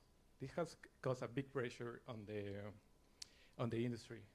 And this is especially true because usually going antibiotic-free can increase production costs by up to 25%. So what we are doing is we are developing solutions to antibiotics.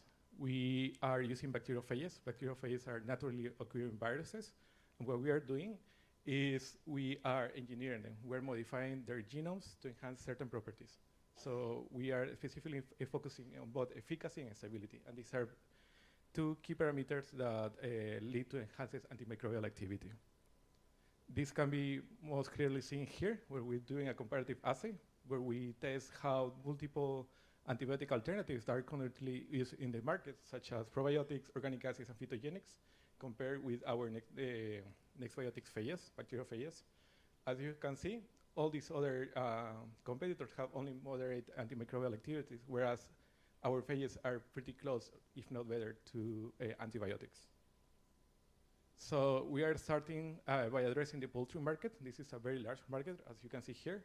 But the important thing about our technology is it has the potential to be applied to multiple markets, going all the way from food safety, human microbiomes, and therapeutics. So there is a lot of potential beyond what we are actually working right now.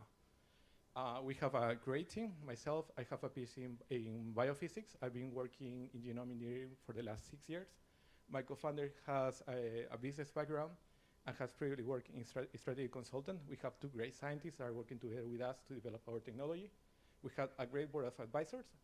And right now, I just want to focus on our Merck collaboration. We have been able, by working with the Innovation Center, we have been able to validate that there is actually a big need for antibiotic alternatives in the poultry, well, and in the farming industry as well.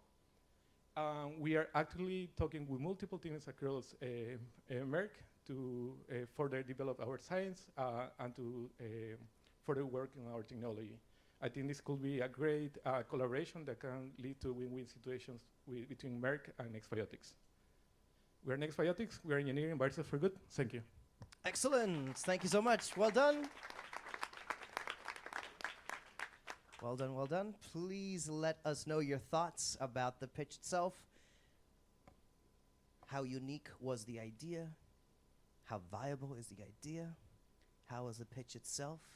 So let us know. Please vote. For those of you who are startups in the startup space yourself, or an entrepreneur, you know that you got to be competitive. You know you got to fight. You know you got to survive. You know you've got to overcome insane obstacles. And this next gentleman is not afraid to do that. His own sport background will prove that. He actually got to play in the playoffs for the Italian national team in American football, which is pretty amazing. He was also telling me about being on a sailboat, almost 14-foot sailboat, going at 20 knots. Now, I Googled 20 knots, and it's 37.7 kilometers per hour, which doesn't seem very fast in a car, but when you've got the wind coming at you and you're flying out on a sailboat, it's pretty intense. So the guy is amazing. He cannot wait. Hopefully he won't speak that fast to you. You've got the full 3 minutes. So please put your hands together for Werner from Nanosaur. Thank you, Dan. So I want to start with a question. How many of you know at least one cancer diagnosed patient? It is almost 60%. Unfortunately, 1.5 years ago, a very close family friend got diagnosed with cancer too, even though he lived an exemplary lifestyle. Late-stage diagnosis affects not only the patient and his family, but also close friends, and makes one wonder, how can it be diagnosed earlier? So with better treatment, life wouldn't have been affected as much. The common problems of existing diagnostic tests that leads to non-frequent analysis are high costs of routine checks, limited sensitivity, or long waiting times. We want to change this, delivering a biosensing platform that can measure multiple parameters like iron concentrations and protein concentrations in real time and still being affordable. This can be done with our product that consists of consumable sensor chips and a readout device. Our fabrication techniques used for the sensor chips results in affordable tests. Our product is protected by 3 patents. One of those is the unique sensor layout that makes it possible to measure the concentration of multiple analytes. The sensor's calibration, measurement, and readout is done on the spot and in real time. The IVD market is huge, and the 2 groups, immunoassay and point-of-care device that we are targeting, play the major part. Our market entry are the research institutes reducing the waiting time for results.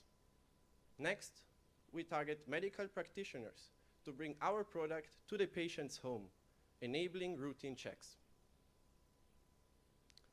This is our team, and we are all engineers dedicated to bring the vision into reality. Science is proven, engineering work has to be done. With better funding, we can speed up our goal and making early stage diagnostics and life-changing results possible. Thank you. Well done. Good job, man. Excellent. Okay, so one last time for this half. So we've done 5 startups so far. If you would please vote, let us know what your thoughts are. I'm curious, are you getting harsher or kinder as it goes on? So let us know. Please vote, please vote. And as you can see behind me, there are some chairs being set up because we're very fortunate to have some key people from this ecosystem who are going to come and share about the Frankfurt Rhein-Main area. Is this the place to be? Now, I'm just curious, how many of you work at Merck? Raise your hand if you work at Merck. Work at Merck. That kind of rhymes. Who's not from Merck? Raise your hand if you know. Whoa, there's a lot of you. Sweet. Okay. And how many of you live and work in Frankfurt Rhein-Main area? Okay, cool. So while we set that up, and very important that we have water, every panelist gets thirsty at some point. And so we put water up there for them. But as that comes up, just a little bit for me is like I get to travel and host these conferences around the world. I get to meet some amazing startup entrepreneurs and in these different startup ecosystems. I have to admit that I don't know too much about this particular ecosystem. We talked about the B word, Berlin. I know Munich's got a good ecosystem. I know there are some other amazing ecosystems. But for a few minutes, before we break for some coffee and teas, I want to talk about what's happening here. Is this the place to be? Is this where growth happens? Is this where founders come to build ideas? So for that, can you please put your hands together for our amazing panelists as they come up right now? Come on up. Come on up.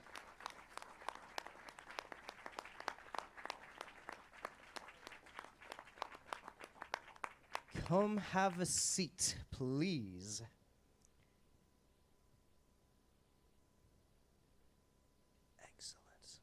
No one wants to sit next to me. I will. Thank you, man. Well done. Okay, excellent. So let's start. Actually, let's start over here, right over here, Pedro, with you. Real quick, can you look out in the crowd and then, is this the only mic that we have? We have to share it. Okay. We should get one more mic, because I'm not sharing. Let's bring the mic over here. Testing. In this direction. Bring it all the way over here. Excellent. Are you waving at fans? I want you to focus, man. Focus here. Okay. So, so really quickly, if you can tell people who you are and why you exist. So like name and title and the vision towards why you're building what you're building or working for the company that you're working for. So who and why? Yes, so my name is Pedro Ferreira. I'm Portuguese, and my goal in the ecosystem is to make it more international. I've been trying to bring a lot of initiatives, and some of them are about to be launched, so stay tuned, and basically... Super. Cool, thank you. Let's go to Michael. Hi, my name is Michael. I'm an early-stage venture investor with Creator Ventures, a venture fund that is based out of Bad Homburg, which is close to Frankfurt. And I'm very passionate about technology and healthcare and life sciences. Hello, my name is Fabian, and I created this. So to keep it simple, it's over at the back side as well. So we now bring a new edition for this year out. So the application is open. If startups want to get on the poster, please apply, as well as sponsors or whatever. Hi, I'm Gemma. I voted Remain. I'm Hessen, the state of Hessen's new startup ecosystem manager, so I'm trying to bring the startup community together. I'm also partially working for Tech Quartier in the same role. So, yeah, great to be here. Thanks a lot, Dan. Super. I think, yeah, it's working. Cool, my name is Caro. Since the last 3 years, I've been working in the Rhine-Main ecosystem to make what is happening here more transparent. I do that through 2 projects. One is a huge event which happens in Frankfurt, Mainz, Darmstadt, Wiesbaden, and Elfenbach as well, which is called a Startup Safari of about 600 participants that see everything that's happening in the startup and innovation ecosystem. And I also, since then, launched with 2 co-founders a platform called Station. You're welcome to go to the website, which is station-frankfurt.de.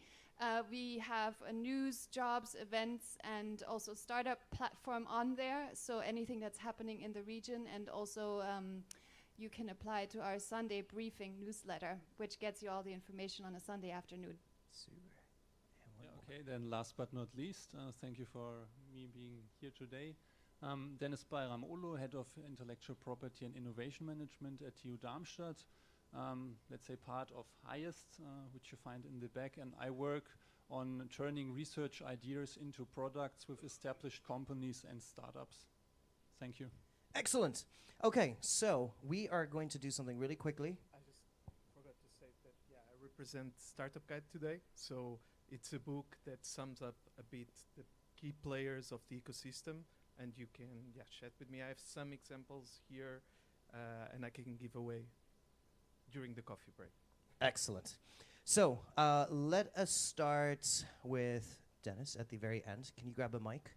We're going to go through this very quickly, because we've made the startups pitch in 3 minutes. And so I am going to give you 1 word. You're only allowed to say 1 word, and I'm very strict about this. I'm a nice guy and I smile, but not if you break the rules. So 1 word only, okay? Here's the question. What is the greatest thing about the Frankfurt Rhein-Main startup ecosystem? 1 word only, as fast as you can. We're starting over there, and it's going to end at Pedro. Go. Highest. Proximity. Jobs. Diversity. Talents. Community. Okay, great, fantastic. And I want to dig into those. Let's increase from 1 word to 1 sentence. What do you think is the most unique feature of this ecosystem? So again, I've already declared, I travel around the world, I've seen some pretty exciting places. I mean, Zurich's happening, Berlin's happening, Munich's happening, London's happening, Dublin's happening, Warsaw's happening, and that's just in Europe. That's not even looking globally. What does this region have that other regions don't? 1 sentence answer, please.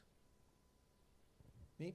Okay, so for me, geographically, well, I came from Lisbon originally, and that's a huge disadvantage as a startup hub. I think what Frankfurt has is that we are very central, and as a region, we have a lot of nice hubs like Darmstadt, Wiesbaden, Offenbach. So it's super great geographically, and it's so much closer to the other big hubs in Europe like Paris, London. I think that gives a huge advantage to the ecosystem. And full stop. Nice. That's a very long sentence. I like it. Okay. There's a lot of money in Frankfurt, and therefore it should be pretty easy to raise the first round of financing. Good. And then get Michael's business card after this. Okay. Appleboy, to say it short and to say it long. As I said, internationality is very intense here, and I think it's because the Hessisch guys are so open-minded. And to give an example, nowhere in Germany you say, hello, how are you? You only say, hi. But in Hesse we say, Gute und wie? So this is nice. For me, I mean, I'm talking about Frankfurt now. I mean, it's continental Europe's financial center. And if you're a fintech, that's where the clients are. It's simply the fintech hub of Europe as it's happening now. So come to Tech Quartier. For me, the uniqueness is that it's not actually one city but a region, and each city within that region has something very special to offer and its own strengths. Yeah. From my point of view, in this region we have highly skilled and well-educated employees working on high tech and let's say willing to turn them into high technology and high touch products. Okay, super. Thank you so much. I'll ease up a little bit now, and we'll try to get a little bit of dialogue on this. You mentioned fintech. I'm curious, what kind of founders and what kind of industries do you think do well here? Because I firmly believe that we should not be emulating. Like, so we had a conversation in Silicon Valley, and that's amazing. There are some people that will thrive there that would not thrive here, and there are some people that really, this is the place to be, to really accelerate and grow. And if they went to Silicon Valley, it might take longer, or they might drown in the competition. So I'm just curious, in your own perspective, we already talked about fintech, or not talked, but we mentioned it. Who do you think should come here? For those who are in the room and thinking of ideas, what kind of founders, what kind of industries do you think do well in this region? Well, as already mentioned, it's definitely the fintech and legal tech stuff. But I actually believe that there's a lot of life science talent out here coming firstly from universities, but also from Merck and Sanofi. Therefore, I believe and I even hope that we will have more life science companies coming out of such institutions. I think it's, again, very diverse. We have PropTech, we have AI, we have blockchain startups, we have biotech, and Merck has even more to say. But what I also like is we have food tech and all this stuff, but also I like we have some very hands-on startups here in the area. And there's one I want to mention here because it's also from Darmstadt. It's, I think, Floating Office is the name. And they built these chairs which you can lift on the roof. So this is a cool idea, yeah? You can switch your office from a working space to a party space or a workshop space very easily. And it's a handsome idea, but it's cool, yeah. Yeah, maybe I can add, let's say it was a table, a floating office in the desk they make. And from TU Darmstadt side, I would say what kind of, let's say you should ask what type of startups do we create in here? And we have to say from our side, we see a lot of B2B startups, so very little B2C startups. Sometimes B2C is more hyped in the north of Germany, but in here really we do, let's say, high tech or deep tech and B2B entrepreneurs. Which links back to the nice corporate, let's say the big corporates being located here, having problems to be solved, and how do you say this fuels the ecosystem and the startups you basically get out of it. Yeah, I think one, following from that comment, I mean, so last year we conducted the Startup Genome Survey of the Frankfurt Rhine-Main ecosystem, and our region was the 7th globally amongst ecosystems in terms of global connections happening locally. And so I think, there's this band of different industries very strongly, and also they're concentrated in a relatively small area with relatively good opportunities for startups to meet corporates, which is not the case everywhere. So, Berlin may be considered cool, but I mean, the clients for startups are in Frankfurt, Rhine-Main region. I think one branch we haven't mentioned yet among the many is, for example, logistics and mobility as well. So there's really a lot to offer in the region. I don't have a mic, so I'm going to be loud. I can be loud. You keep it. What's broken in this ecosystem? What's not working? Well, we need more investors, in my opinion. So we have one here, but we are really lacking investors in order to make the ecosystem grow. I'm sorry. No, that's okay, and it's true. And another thing that's broken, I believe, Merck and all the big banks and consulting firms are just paying salaries that are too competitive, and people have no reasons to found their own startups. It's unfortunately true.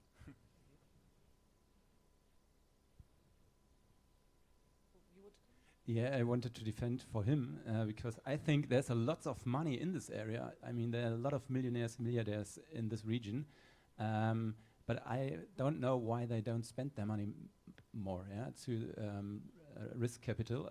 So maybe this would be a good idea to get them more involved. And the other thing is, as you mentioned, we have a lot of cities, and I would love to see if we have more one community and bring them more together and have exchange between the cities. And sometimes you see there's a startup changing from one town to the other town in this region. And this is cool, because you get to know other people, you get to know other support. And I think this is very important. Yeah, I mean, I would actually make 2 points. I think it starts earlier in the education system. I mean, my first point about why the region's so great, jobs, is also kind of falls victim then to the lack of startups, because there's like a 3% or 4% unemployment. The education system isn't geared to entrepreneurship, and I think the universities are doing a great job with the Transferstellen and all those, the kind of opportunities to found out of university. But I think it has to start earlier in the education system, inspiring young people to want to start a business. Because it's just, in the culture that I've experienced so far, it's quite anti-risk, and most people just want to go into a company, basically, and they don't think that entrepreneurship is an option for them, especially young women. So maybe I think more innovative initiatives for the sort of younger people, and then maybe we won't see a yearly 6% decrease in the number of startups nationwide. But the good news is that there's more innovative startups in Germany. So the number of Gründer is going down, but the number of innovative Gründer within that is going up. So let's hit the education system earlier on and get young people really involved and believing that they can be a founder and take risks. I think, Fabian, you mentioned a very valid point. I think there's a lack of communication among the cities, and maybe also this idea of wanting to be the first one, and that, or also wanting to be the one with a platform or so, and then multiple ideas are being recreated, although it already exists. So there needs to be a lot more communication and also working together on things. I think then I can again nicely add to it. We need more awareness and attention for startup founders in terms of media or platforms such as those, so enabling people to present their ideas in an open environment, allowing possibilities to get feedback. And it's a cultural thing also I would like to address. So an openness or an open-mindedness towards new ideas. Sometimes, or I rarely, let's say in family, I will always have it. If I have ideas, I always hear, okay, forget about it, it won't work, etc. So you really need to find people willing to sit in front of you without any, I would say, monetary interest on their side, but thinking about how can they support you and push you further. And that's why those hubs or activities we all are, how do you say, pushing forward for, I think they make a benefit, or this should be their core. We should have open ears, open eyes, and then open contacts, etc. Okay, excellent. Final question. For those in the room who are from today's pitching and from today's conversations going like, you know what, I want to turn the trends, I want to build my own startup, or I want to at least explore an idea. What is a piece of advice or a resource that you'd like to share with them? So if there's one thought or one resource that you think would help them take it to the next level, what would that be? Well, in my case, I said that I represent multiple platforms. One of them is called Founders Institute that we are just about to launch and helps people that have an idea to develop from 0 to 1. So Founders Institute comes from Silicon Valley. They are represented in all the cities in Europe and world. And yes, we are about to start it in Frankfurt. And I hope that it helps people that have ideas to develop their into startups, yes. Yeah, and founders just should go out and talk to people, talk to all the different stakeholders, talk to investors, talk to customers, talk to random people on the street and discuss their idea with them. This would help the ecosystem as you guys have discussed, but it also helps yourself as a founder and you get immediate feedback. Yeah, I need to say the same, kind of. It's all about network, but what does it mean, network? I've been in Munich at the Unternehmertum for 2 years, and I learned something from Helmut Schönberger, that's the CEO of Unternehmertum. And the thing was, he just connected me to everybody. But he did not only do this with me, he did it with everybody. Everybody who was running around, he was just grabbing and, hey, come on over, Olaf. This is Caroline. Caroline is doing this. And so there was, he was doing this all the time. And suddenly I realized something. I mean, we cannot all the time meet such a guy, but we can do it by our own, yeah? So everybody you meet, when you come to a closer talk, yeah, and talk minimum 1 minute, 2 minutes, you find something where you can talk about, and you will find something. And even if this person is totally uninteresting, but maybe this person knows somebody who's very important for you, the next, I don't know, Patentanwalt, what's the word for this? Okay, thanks. And then I want to say another thing to the universities, or where it all comes from. This is also done in Munich a bit better. Yeah? There's the, you start in one university entrepreneurship center, and then you move to the next one and to the next one. And after 3 years, you are a scale up, yeah? And this is something I miss here a bit. Why are there no more, not more entrepreneurship centers at the universities? And why are they not more exchanging the students, yeah? Or the students do it by themselves? And this is very, I don't know, that's like a jumping board at the sandbox, you know? Good, thank you. Thanks. So one in the next couple of months with the Hessen Trade and Invest, we're launching a website, Startup Hub Hessen, which will then give startups a clue where to go, so where they should go, what kind of support they need. Then it'll kind of signpost them to the right hubs and the right provider. Yeah, and approach me, because I'm, you know, paid to promote the ecosystem and to boost it. So I might not be able to, you know, consult everyone, but I can direct you to the right place. And yeah, and if you're a fintech or interested in working on fintechs, then come to Tech Quartier, because that's the place to be on that one. Sorry, I'm a giver. I'm always passing. I think with Station as well as Startup Safari, we provide 2 really essential resources to network, to connect, and also a platform to see what else is happening. And as Gemma said, I think we're all a very open group of people, so do connect with us, and we're multipliers and enablers. Feel free to connect. And I think the idea of finding a mentor is one also which is a valid resource to use. Yeah, let's say don't be afraid to talk about the problem you're striving to solve, how you do it. Okay, let's say there are some times, if we're talking about patenting potential, let's say be a little more conservative, but in the end it comes down to what you all guys said. Reach out to one of those, let's say, and then we will try to help you to push you to the highest level. Yeah. Thank you. Amazing. Let's give him a hand, please. Stay right there. So, I know that startups are fueled by money. I know that humans are fueled by coffee. So, we're going to take a quick coffee break, but 2 things. First, for those who stick around and come for the second half, we have a few surprises, including some dinner vouchers to give away. So we really hope that you will stay. 5 more pitches and dinner. And also, we're providing food as well. So there'll be food here, but we also have some fine dining vouchers with wine and steak and whatever you want to eat, really. And Merck's paying for it, so it's great. So do stick around, please. Also, there is a QR code at the very back of your notebook. If you're liking what you're hearing, please get involved. We're really happy that you're sitting here and listening, but there's so many things that you can do throughout the year to be part of what's happening, to be part of the lives of these founders. So scan that QR code and you can learn more. Also, these people are really friendly, and one of them has lots of money. So please talk to them and get involved and find out how you can be part of what they're talking about. But enjoy the coffee break. See you in 15 minutes right here again. Thank you so much.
Okay, ladies and gentlemen, welcome to the second half.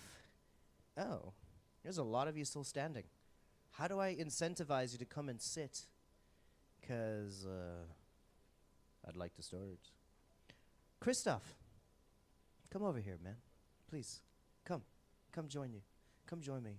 Fabian, are you going to join us? Come sit. I'm just using all the names I know. So let's try another name. Give me another German name. Peter. Thomas. Thomas, come have a seat. Who's Thomas? So please come and sit. We're going to start the second half. We've got 5 more startups who want to present their ideas to you. You know the way it works. They pitch for 3 minutes. You then go on menti.com and rate. And I am a man of my word. I did promise there'll be some fine dining experience for some winners in this room right here. And I will make that happen. Also, I know you've all been asking me during the break, where is that alcohol-free beer? That will also show up. I just snap my fingers and it happens. It's pretty magical. So please come and join. We ready to go? We need to have a way for you to communicate with me. So if I'm going to ask you again, and if you're ready to go, can you just snap your fingers at me really rapidly?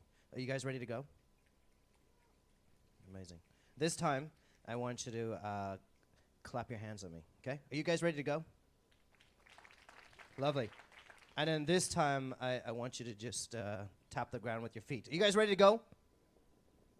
Amazing. You guys are great. You guys are fantastic. I'm enjoying this. I hope you're enjoying it too. All right, so let's begin. 3 minutes on the clock. Does our next speaker have a microphone? He does. So when he was in school, they called him the Tank because of how he played football. He's backpacked across the world for 18 months. He's seen so many cities around the world, experienced so many cultures. He's here to talk about none of that except for his startup. So please put your hands together for John from Hafnium Labs.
think whether you're an expert, a student, potential board member, or investor, if you think what I just said was interesting, please come find me afterwards because I'd love to tell you what we more than this, a little bit high level introduction.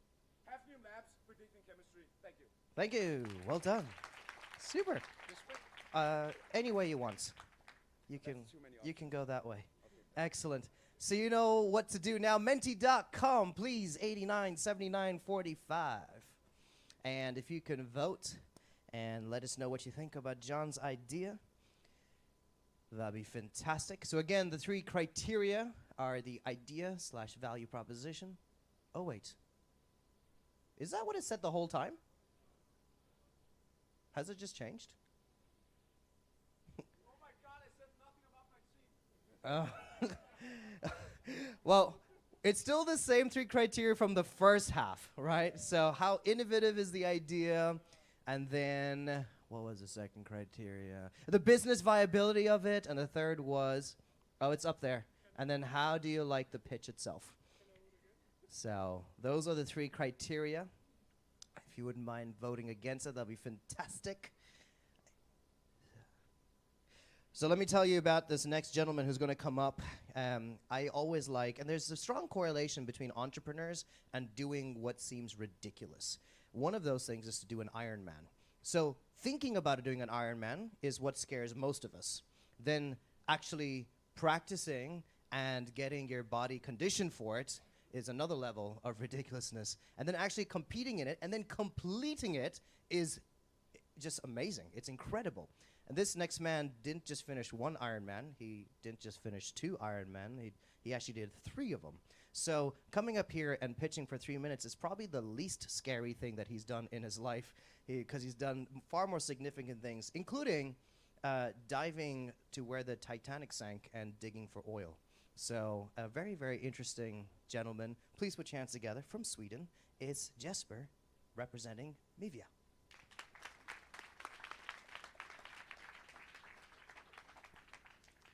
I didn't dive by the Titanic, but I rode over it. So, yeah. All right, my name's Jesper, and I'm about to tell you something pretty scary, so you should all be looking like this. Drugs do not work in people that don't take them, of course. And the World Health Organization states that improving adherence would have a greater impact on health than any potential discovery in medicine. This is because half of all drugs aren't taken the way they should, leading to about 10% of all hospitalizations, or 8 to 10%. And the people within pharma sales might be thinking that, well, we sell the drugs, we don't really care about how they're utilized. This is your face now. 37% lowered revenue for you guys. So with the entire room feeling slightly like this, Mivia comes in to make you feel like this. And what do? Well, we work with medication adherence. So we have a platform of technologies where we can see in real time when somebody takes their pill. We can then visualize that data, and we send different type of reminders, be that automated phone calls, SMS, or push notifications. An important aspect of our technology is that we use GSM, so you don't have to worry about Bluetooth or Wi-Fi pairing, it just works. The other aspect is that we kind of care about children, so we try to keep them safe. That means they don't take your drugs. The last aspect is we make sure that drugs are actually correct, so counterfeiting. This is actually a bigger industry than the entire drug industry, so I'm talking like the cocaine drugs, right? And one of the images that always works with us is that we start with this, right? This is where we start doing our work, because anyone should be capable of utilizing our technology. We're a pretty small company based in Gothenburg, Sweden. Fantastic place if you ever go visit. There you can meet us four, our fantastic board, and we're pretty heavy on sort of the IT side, but obviously we know about medicines and adherence. Our solutions are slightly different, so we have everything from sort of apps to sort of software solutions to being able to monitor in real time, and also connecting these systems to other systems, so with your IQVIAs, Covans, and so on. One of our solutions looked like this. It's a reminder app for medicines for pets. Another one is a multi-pill dispenser. This is sort of our classic kind of pill blister where we can see in real time on each pill. We work with a number of different companies, primarily here in Europe and North America. If you want to learn anything more about our pills and packages and so on, we're stationed over there in the corner. come by, look at it. If you're an investor in the room, we are accepting money, so please give it to us. And if you're at Merck, we will like to work with you. So come talk to us about projects that we can do together. Thank you. Thank you. Well done. All right, let's get as many people to vote, please. If you go to menti.com, you know the drill. And let us know your thoughts. If you're looking at me, that means you're not looking at your phone. Look at your phone, please, and vote, vote, vote. Oh. Okay, pause for a second. We'll make it right. Is it right now? Just refresh. And you should have Mivia on there now. No, okay. It's not happening, Mark. No, but they're saying on the screen it's some other company. You're voting for iSensor right now? Okay. So on your screen it says iSensor. Is that everybody in the room? Not anymore. It's been sorted. It's okay. Phew. Panic over. It's okay, guys. So if you go to menti.com, you should see Mivia.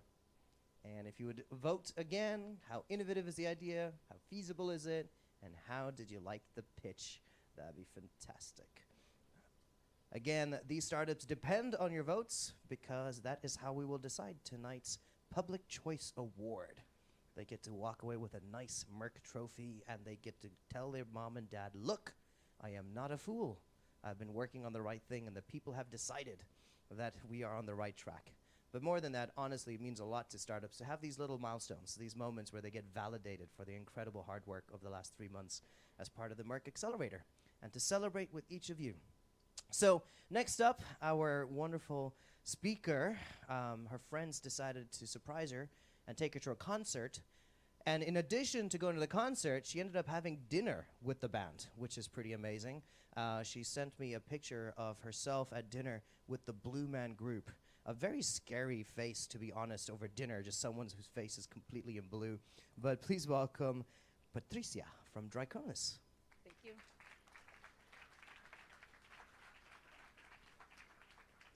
So hi everyone, you know that I'm used to make fool of myself in front of an audience, so it's going to be fine.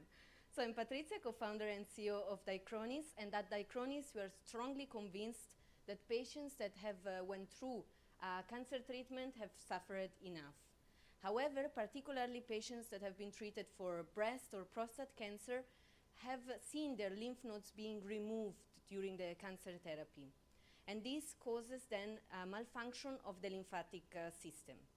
Being the lymphatic system responsible for clearing up fluids from the periphery back to the circulatory system, these fluids then starts to accumulate, leading to a swelling of a limb known as lymphedema. Further complications can result, like the skin infections and, as you can imagine, a strong both psychological but also physical burden for the patients. One of the main issues with lymphedema is that currently the diagnosis relies on the accumulation of fluid to formulate a diagnosis, so measuring the circumference or the volume of the arm or the leg over time.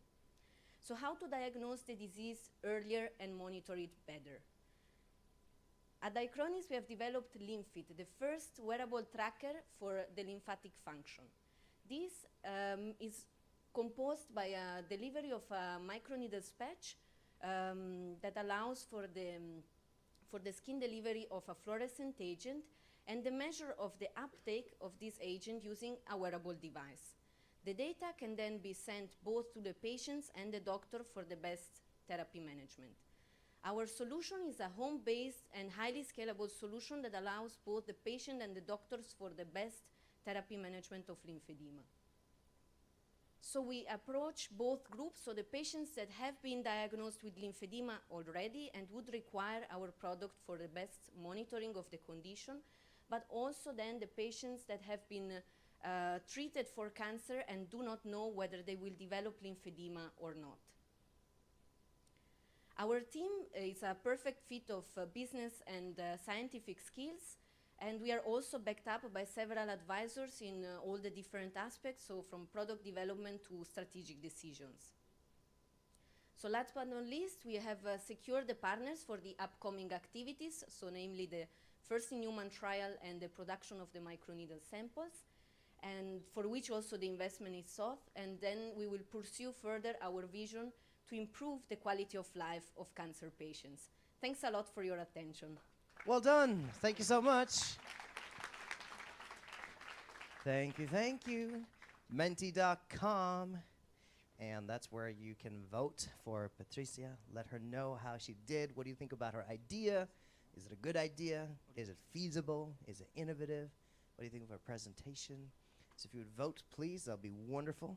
We've actually got only 2 more startups, and then we will have had all 10 pitch to you. So let's get those votes up. I'll give it a few more minutes. I realize I've been rushing it, and so the startups may not have had as many votes as you guys wanting to vote for them. So let's do that.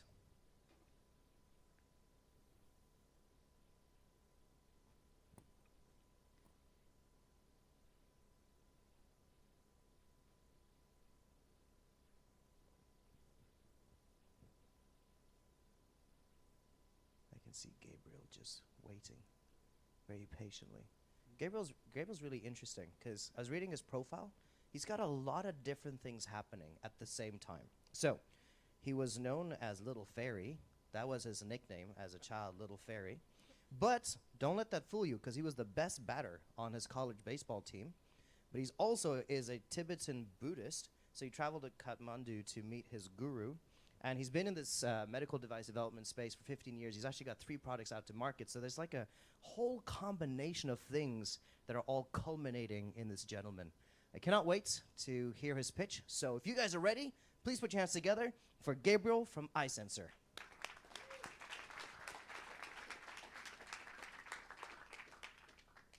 Hi, good evening, ladies and gentlemen. I'm Gabriel from iSensor. iSensor is a mobile health company. We dedicate ourselves as a hub of personal health. So how iSensor achieve this? We utilize your own smartphone. So iSensor develops smart sensing technology. We utilize the smartphone's camera as an optical reader and utilize the screen as a light source. With leveraging nowadays optical strip technology, we can turn a smartphone as an accurate in vitro diagnosis meter. So you may ask, is that accurate enough? And we are proud to say yes. In 2017, iSensor's Pixel test get the FDA 510K clearance. We are the world first FDA approval smartphone camera-based blood testing system. And with several years effort, now iSensor has 3 product lines: chronic disease management, women health management, and infectious disease. For the chronic disease management, now we have 2 biomarkers, HbA1c and the lipid. We already sell more than 200 devices in 7 countries, and we have partnership in Italy and Spain. For the women health management, we already sold more than 30,000 sets all over the world. And we also cooperate with United States big pharmacy chain CVS in this year. For the infectious disease, we cooperated with Taiwan's CDC and help to prevent dengue fever, and 30% of dengue fever cases are reported by our system. So how we achieve this? We have a strong team. Our CEO, Dr. Alan Tsai, who is the chemistry PhD, he has more than 15 years in IVD industry experience. He is also a co-founder of a Taiwan IPO company. So he brought us a lot of business insight. Our CTO, Dr. Carson Chen, who is the EE PhD, he's the smartest guy in our company. As you see, he go to MIT, Caltech, and Stanford, so yeah, he's very good at the study. And our chief medical officer, Dr. Jerry Chen, he's here. Maybe, hey, you can wave to our audience. Yeah, he's a surgeon, he's a urologist, he's also a biomedical engineering PhD. We are happy to have Jerry because of he can always bring us lots of medical insight. So what is iSensor's strength? Nowadays, we all know that the healthcare problem is a rising healthcare cost, and decentralization is the solution of this. So our mobile testing solution could be used in this decentralized setting, and we can make screening and monitoring more easily and accessible.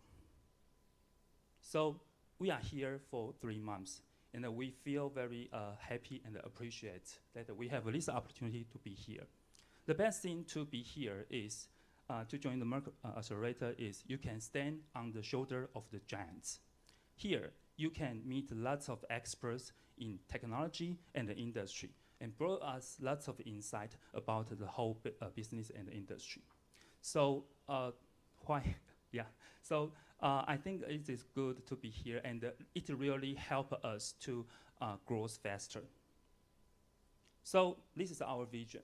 We would like to empower data-driven healthcare with instant medical tests and seamless data synchronization.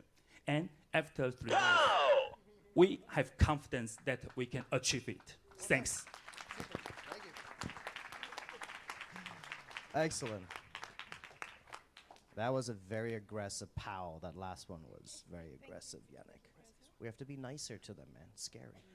Okay, we got one more startup, but I want to give you a few seconds to get those votes in. Let us know what you think about Little Fairy. Is his idea good? Do you believe in its business potential? Is it innovative? How was the pitch itself? Let us know. And then I'm going to ask you to do it only one more time for our last founder. But for now, let's get a few more votes in. You asked for eye sensor, now you have it. So there you go. It's in front of you. And then after our last pitch, Munya is going to come back and actually talk about a few special 60-second pitches. We only got 2 or 3 of those, but they come from other initiatives here within Merck. So he'll come and share about that. We'll give them a chance as well, while we tally up your very important votes so we can decide on a public choice winner. Okay, let's invite up our very last speaker. It's always hard being the last person, so I hope you make her feel extra special and clap really vigorously for her. You know that working on a startup, if you haven't heard in stories, I'm telling you now, it's hard work. And you have to go through desperate measures. There's this thing called bootstrapping, which is where you really stretch every final euro or dollar to its fullest potential. And you go through desperate measures to keep your business alive. And for this company, you know when you say blood, sweat, and tears, it really was their blood, sweat, and tears. Literally, they gave their own blood to make this startup happen. So their data samples, their guinea pigs were themselves and their own blood. So please put your hands together for the founder of Levels Diagnostics. It's Blondine.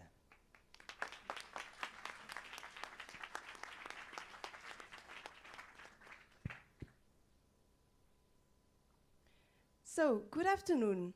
I am Blondine, one of the co-founders of Levels Diagnostics. Levels Diagnostics is addressing one of the major health threats to mankind, antimicrobial resistance.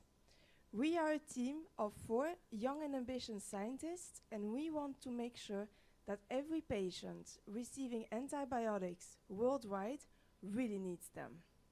Antibiotics are currently being overprescribed, allowing bacteria to become resistant. The more we misuse antibiotics, the more we are fueling resistance.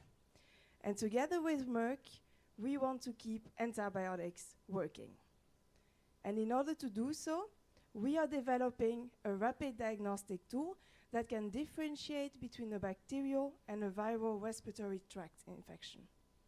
Our product is easy to use, does not run on electricity, provides results within minutes, and is more accurate than the tests already used at the GP's office.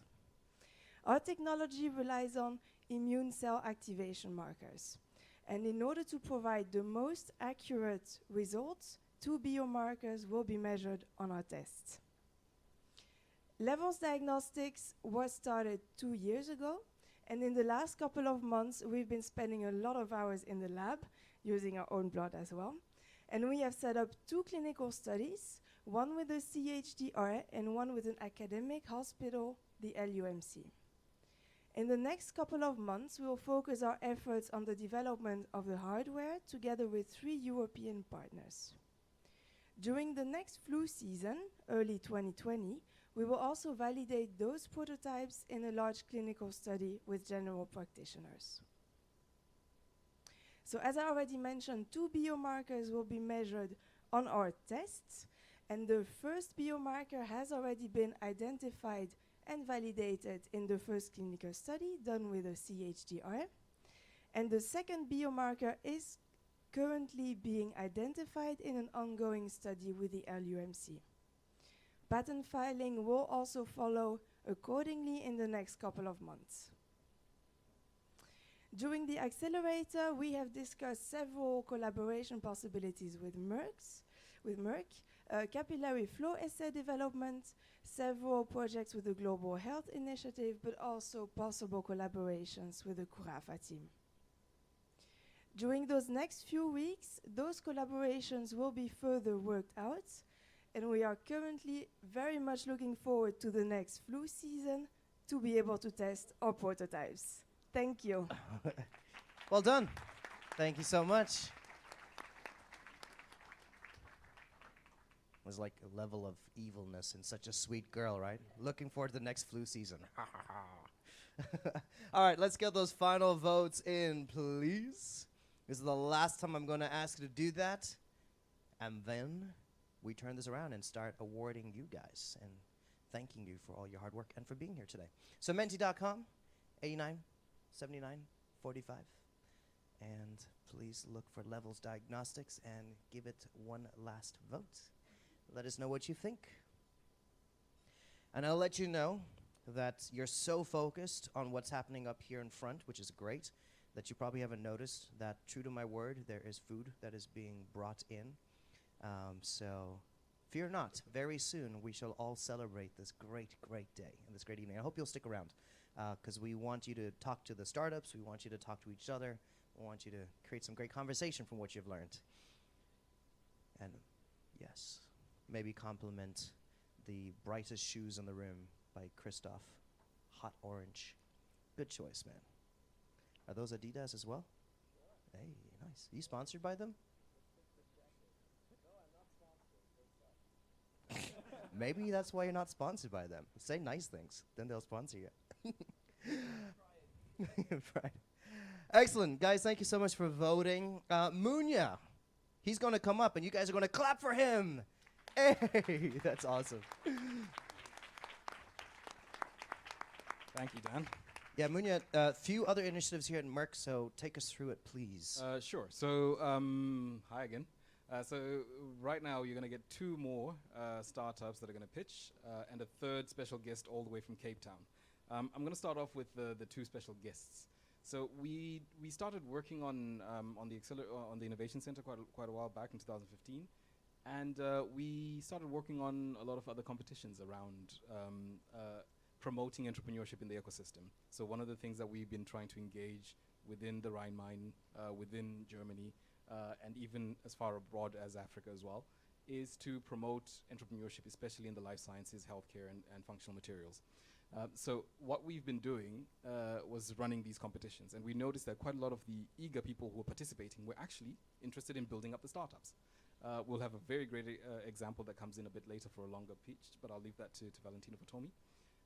So we decided we should start engaging them a bit more and supporting them into actually building up their proposals into proper businesses or into potential internal entrepreneurial opportunities within Merck. So for that reason, two of our colleagues in our team started working on this Start at Merck program, which we launched this year. So in January, we started working with two particular teams. They're now at this momentum phase. We're supporting them to become proper founders, to connect to the community here at Merck, and even actually figure out whether it will be interesting to be employees at Merck running entrepreneurial programs as well. So the idea is that they would pitch a bit later on this month, or it's next month, to a committee where they will decide whether they're going internal or they're going external running their own business. And this could lead into the accelerator program, into funding through ventures, or any other relationship with investors outside of Merck as well. So those two teams are FIMO and Trust 11. And they'll be pitching quite shortly for just quick ones, 60 seconds each. And then on top of that, we actually have a team from South Africa, and JC will be coming up here and talking about what they're doing. It's also going to be 60 seconds, but all those three teams are going to be standing here, and you can find out a bit more about what they need, how you can support them from the region, and as well from Merck as well. So looking forward to their pitches and to hearing how you could support them too. Excellent. Thank you so much, Munya. Have a seat, and you want to clap for him, don't you? Let's clap for him. Yes. All right, first up, 60 seconds, is my man, the very sharply dressed Yannick from Trust. Let's give him a hand.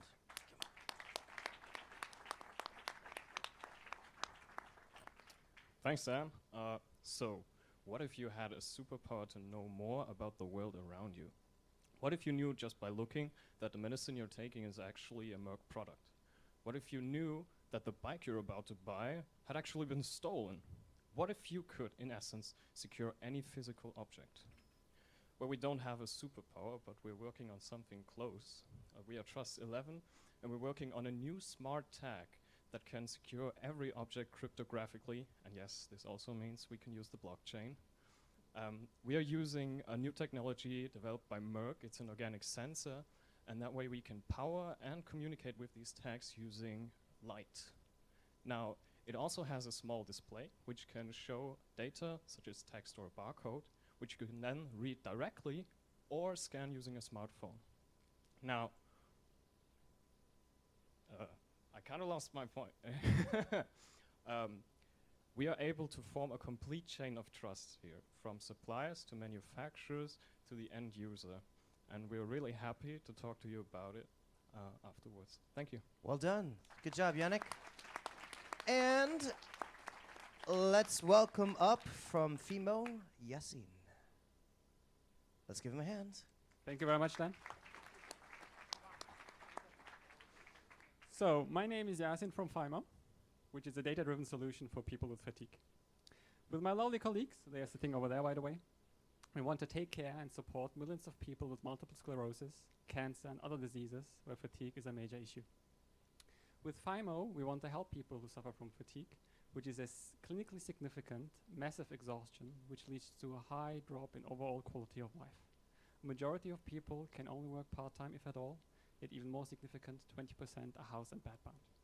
So using smartphones, using smartwatches, we collect data, we apply machine learning techniques to analyze, visualize, and ultimately predict fatigue, so people can lead a more self-determined life again.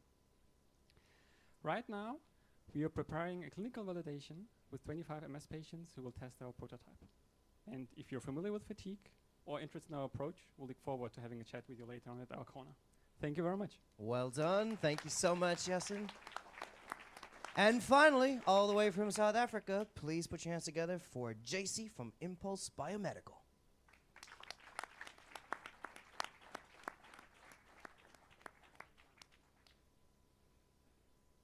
Thank you very much.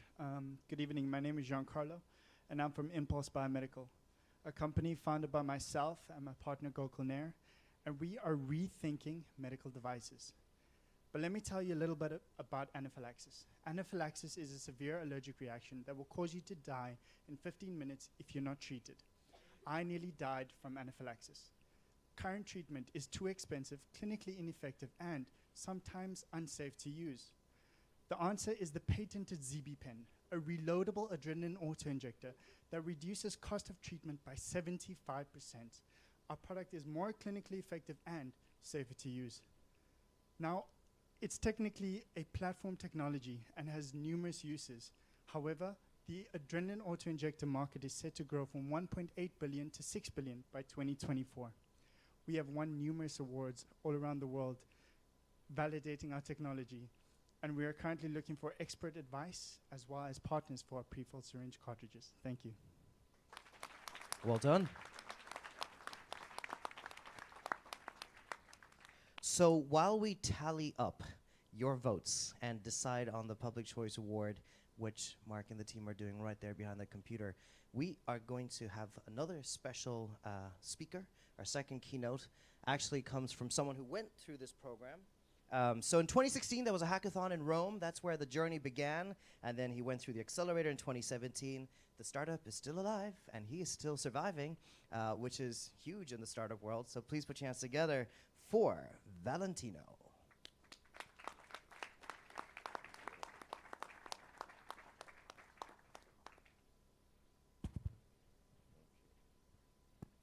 Hello, everyone.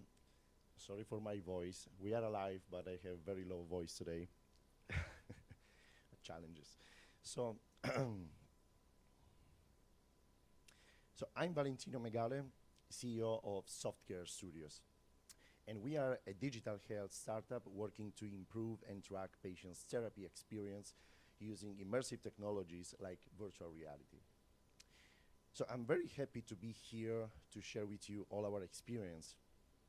And I'm really proud with all of my team to be part of the innovation ecosystem of Merck. Because today I'm starting my pitch with Software Studios. But we started all our journey 2 years ago with our first project, Tommy, dedicated to pediatric patients. So before of us, let's start with our users, with the patients that we are working to help with our project. So just imagine, every year, just also between US and Europe, there are more than 45 millions of children that undergo very stressful and painful medical treatments, like in pediatric oncology. And to make children more collaborative, and also to avoid any delay in the work routine of the doctors, the 70% of children must undergo sedation and treatments with painkillers, 70%, which is obviously a very fast solution to solve a problem, but sedatives does not really solve the trauma the children experience during therapy. So helping children face the challenges of therapy and face the stress of therapy, reducing the need to administrate drugs like sedatives and painkillers, is something able to provide a real meaningful impact on the life of children. What is this impact? It's able to reduce the adverse effect of drugs, like nausea, like sedation. It's able to increase the patient satisfaction, giving children and patients a more proactive role during therapy and during their care. It's able to reduce time and cost of hospitalization linked to the adverse effects, improving therapy efficiency. But it's also able to prevent what? So even in children that have the luck to survive to the challenging cancer therapy, the 23% of children later develops different types of complications, like anxiety disorders, that are able to really impact on the social, educational, and working skills of teenagers that survive. So helping children this way is something that is able to impact their present therapy and their future life. So with Software Studios, we decided to develop a digital, not invasive, and drug-free alternative to help children cope with therapy, developing a virtual reality gaming experience to help children distract from the negative emotions of therapy, helping them to go beyond the walls of therapy and beyond the walls of the hospitals they are forced to stay. Also involving the caregivers, the parents, through collaborative gaming sessions, because parents are not less patients than their children. They are involved in the same way, and they are helping each other to overcome cancer and disease and therapy. And at the same time, we are thinking about this project as a way to facilitate the work of doctors using less drugs. At the same time, we are doing digital health.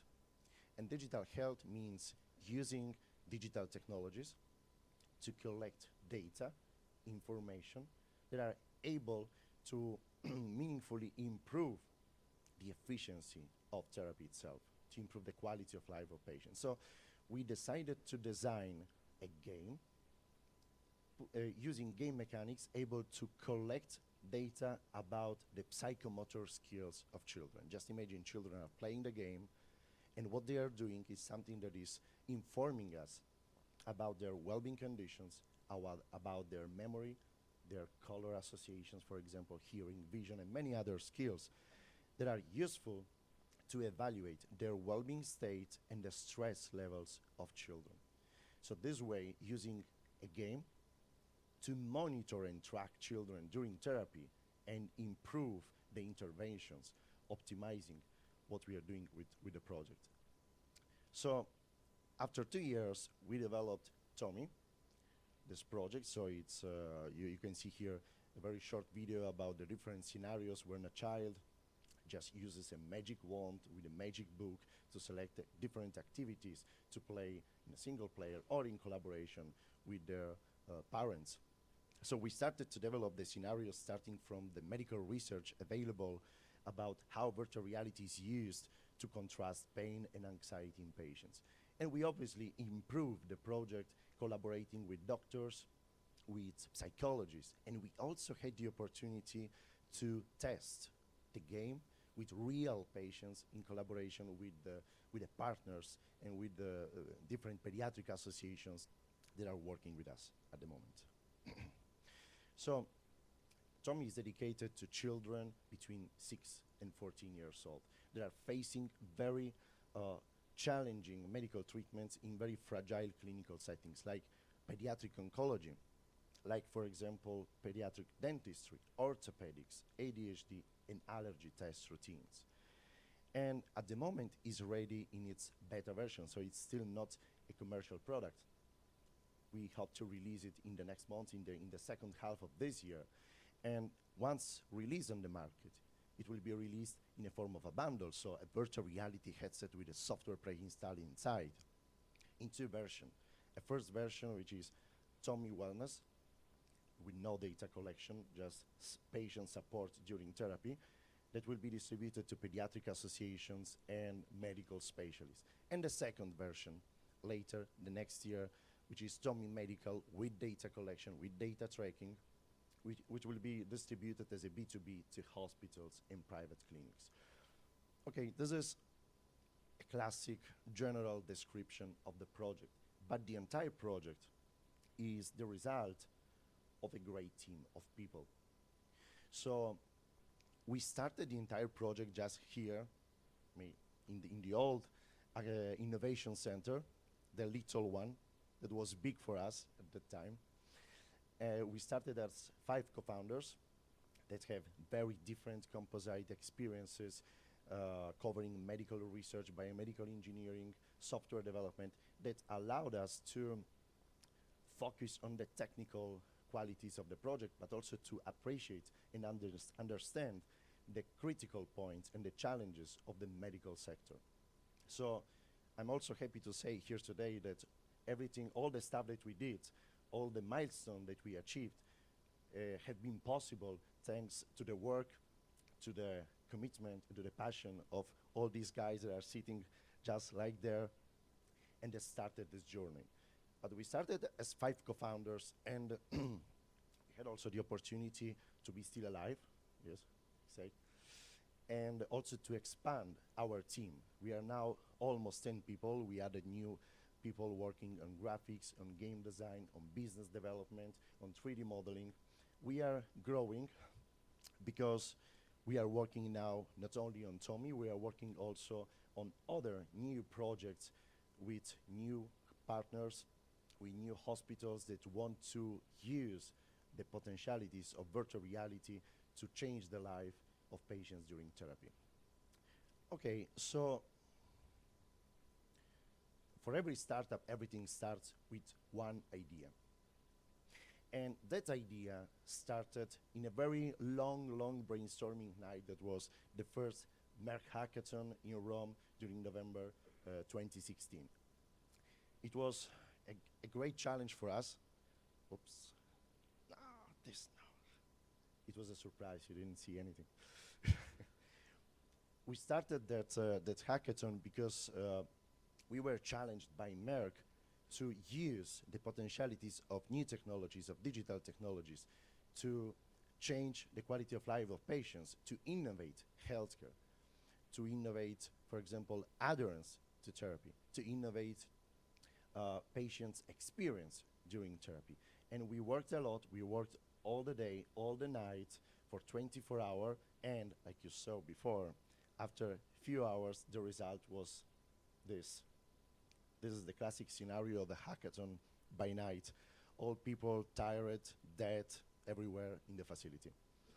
So, but it was great because in the moment when we were really tired, we created the concept that I'm telling you today here, and we created also the name of Project Tommy.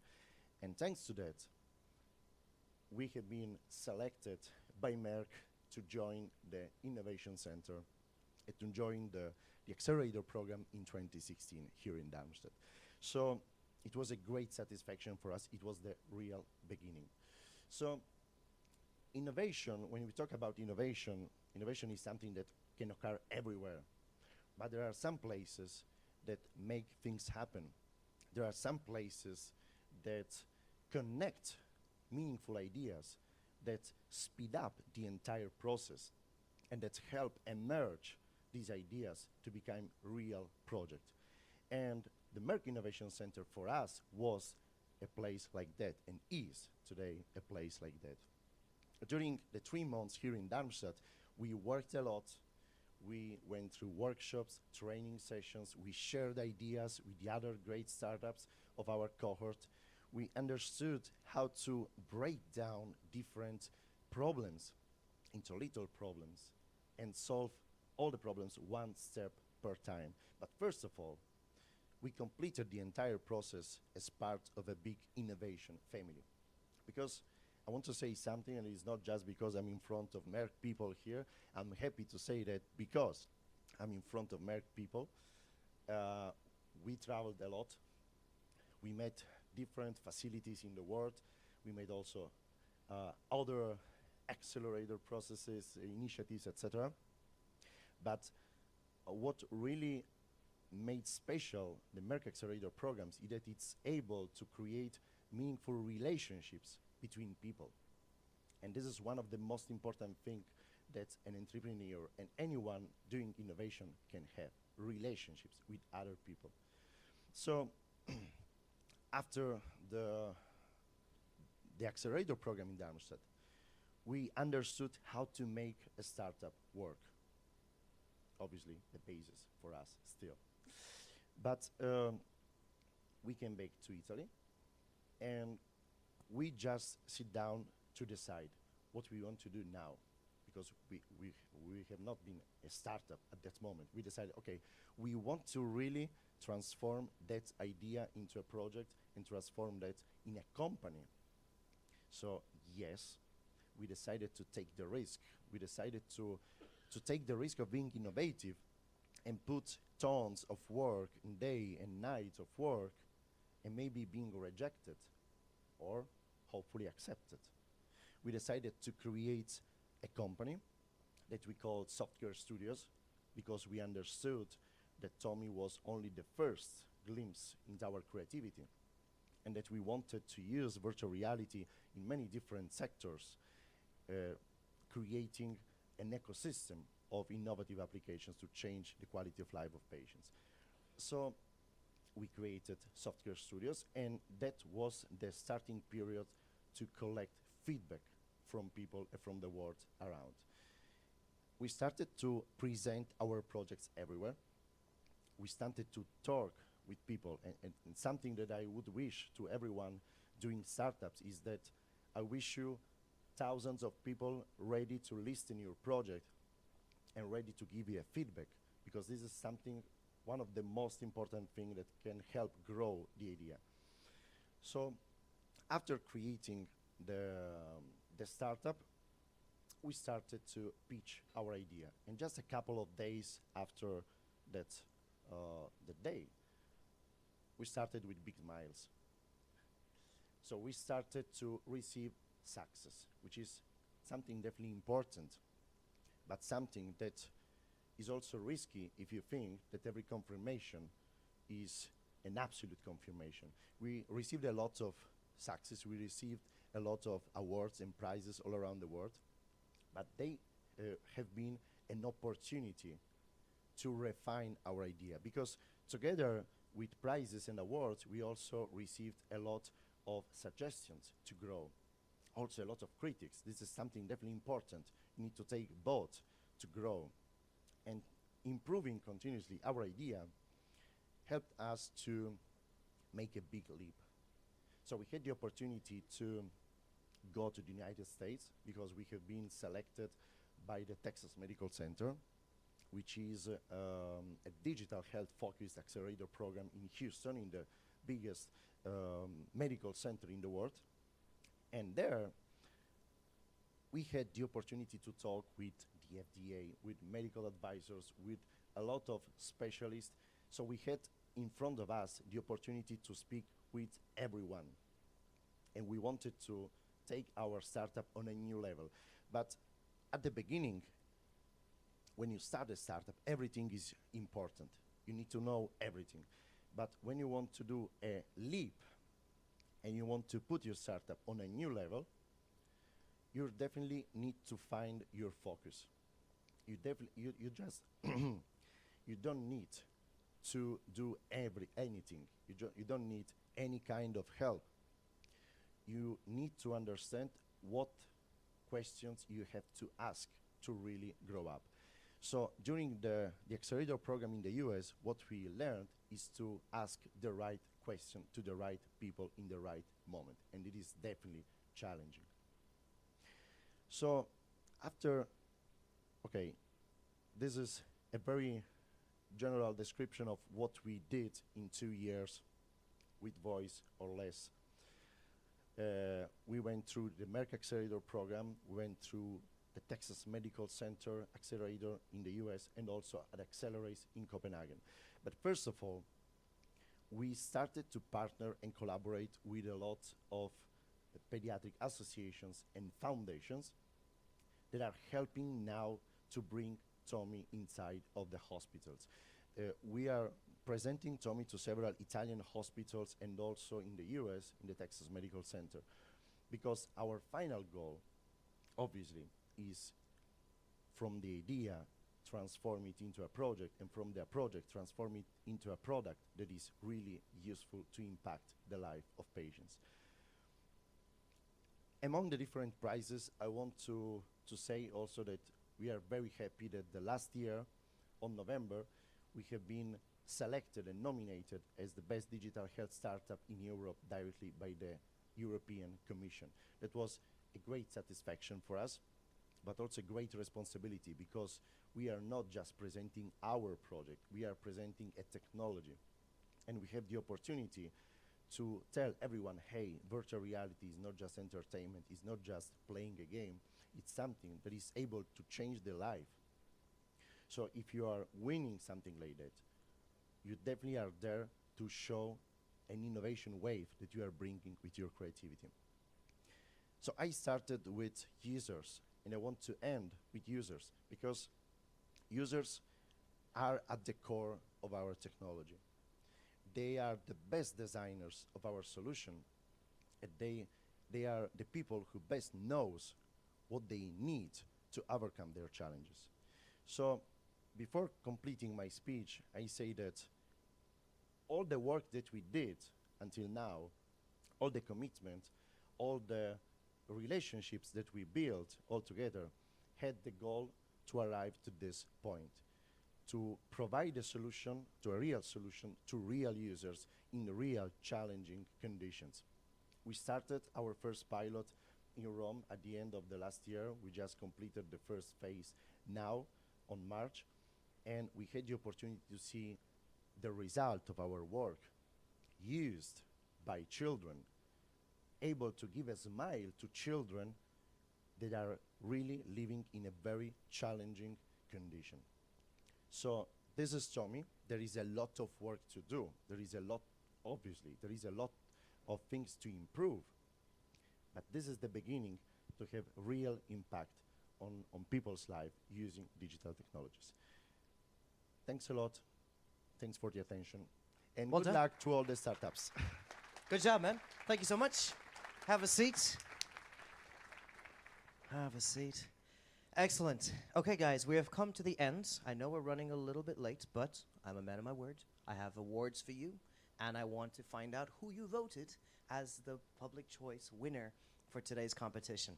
But first, in order for me to decide who is going to win the amazing dinner for two across the street at this restaurant called, I can't pronounce it, Ursprung. Ursprung. Did I say it right? You don't hire an Indian to do this next time. Ursprung. So there's a really, really nice restaurant, and we've got some vouchers for you to celebrate. But to find a winner, I want you to do one simple thing. Take out this book that you were given, and then on the first page, we will celebrate the fact that we've actually gone through the whole agenda. Yay. Second, you will see a lovely photo of me and Christoph. And then you go to the next page, and at the very bottom, you'll see a little piece of paper that you're supposed to rip. It says, my name. You put your name there, right? So please grab a pen and write your name there, because this is how we decide who's going to win the special dinner vouchers. So for now, all you have to do is rip that piece of paper and then write down your name. And then when you've done that, can you wave it in the air? So I can see, okay, one person is the fastest in the room already. 3 people. We need everybody, because there's no other way to find who's going to be the winner. If you want to win the dinner, you don't have to win the dinner. But if you'd like to win the dinner, I want you to rip and write down your name on that piece of paper. And there are pens going around. And for those of you who've already done that, I want you to think who you think is going to win today's competition. Right? So step number 1, write your name and rip the piece of paper. Step number 2 is you will see the names of all the startups, and you have to decide who you think is going to win. Got it? Excellent. So now, if you have done step number 1, which is to write your name, can you wave it again? Because I want to get at least 80% of the room to have done it so far. Excellent. While the other 20% are still writing it, I want you guys to, as quickly as possible, come down the middle aisle, put your name, please not the startup's name, your own name in there, and then go back to your seat as fast as possible. Let's go. Let's try to do this in like 2 minutes, as quickly as possible, so we can go into the award ceremony. So as fast as possible, choose the startup that you think is going to win, put your name on it, and then go back to your seat. Well done, guys.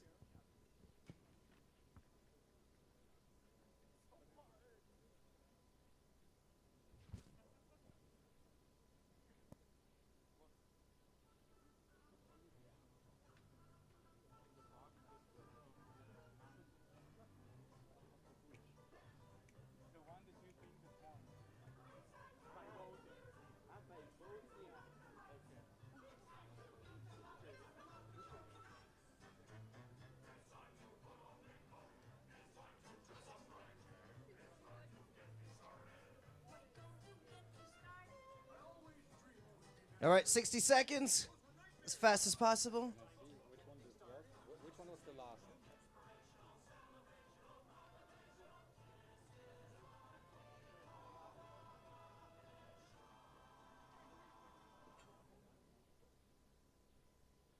All right, 40 seconds.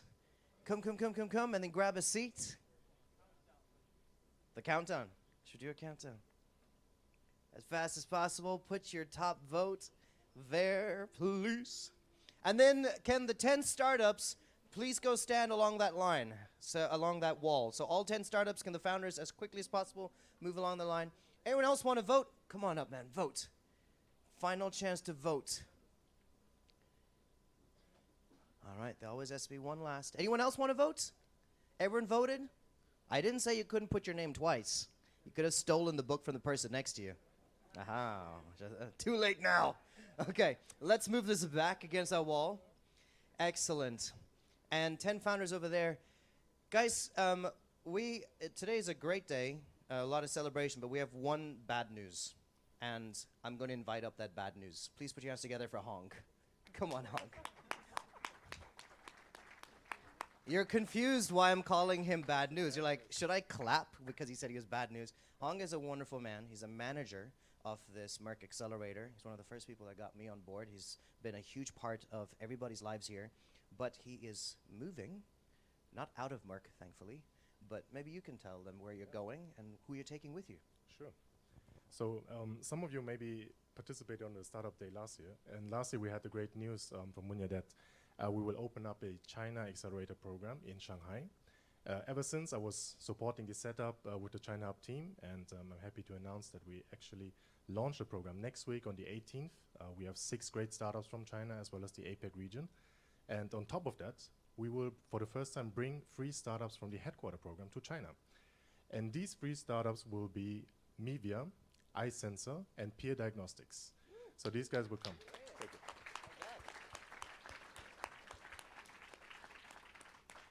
Yeah.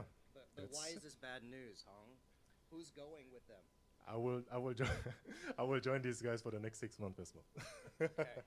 So that's the only bad news is Hong is going there. But we're happy for him, and we're happy for Shanghai. Okay, Munya, you can come too. He's slowly walking up. I'm just kidding. Come stand over here. These guys head up the accelerator program, and so they've been working with the whole team. They've been working with the startups, and they're going to keep working on continuing to build this. So they're going to give the awards away. But first, can we give a big round of applause for all 10 startups? And can the 10 startups please come up and grab your participation awards and come over here? So come on up.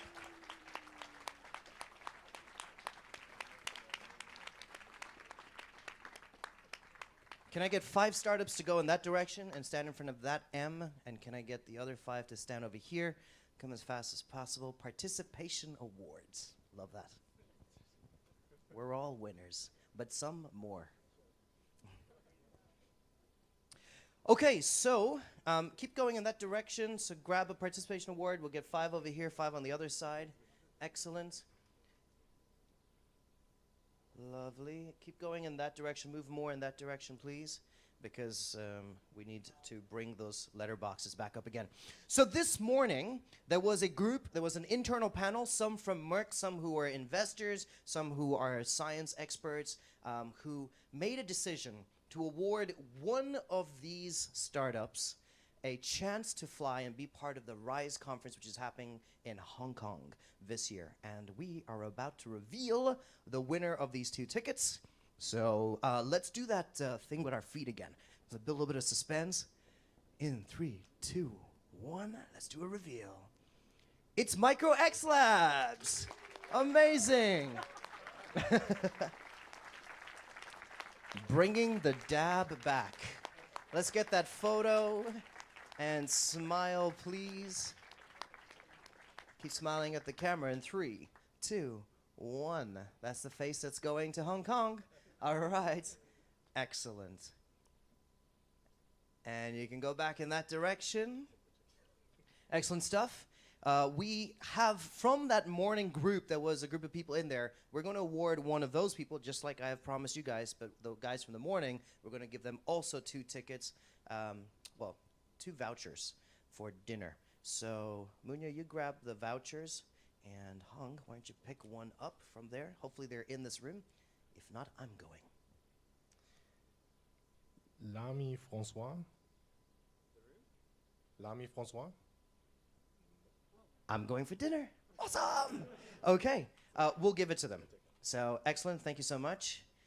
And now, let us do this situation. So you guys voted. I don't know who the answer is. You don't know who the answer is.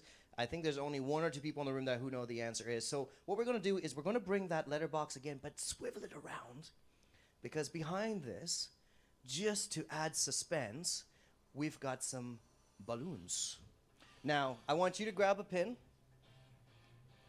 I want you to grab a pin. And one of these balloons is the winner revealed. So, who thinks it's in the purple balloon? Raise your hand if it's in the purple balloon. 1 person thinks the winner's in the purple balloon. 2. Who thinks it's in the blue balloon? Raise your hand. Okay. What about in the green balloon? Okay, I think there are more people in the green balloon. So you pop that. Let's see. Nah, fail. Okay.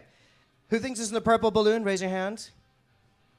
No one. Who thinks it's in the yellow balloon? Raise your hand. Quite a lot of people. Blue balloon? Raise your hand.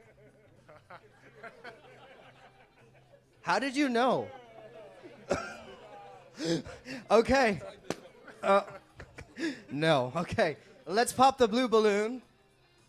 Hey! All right. So if you grab that piece of paper, and Hong, you can grab the People Choice Award. And the winner is Mevia. Well done. Where is Mevia? All right. Excellent. Whoop. Go ahead.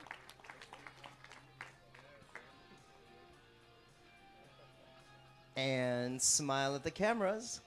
in 3, 2, 1. Looking good.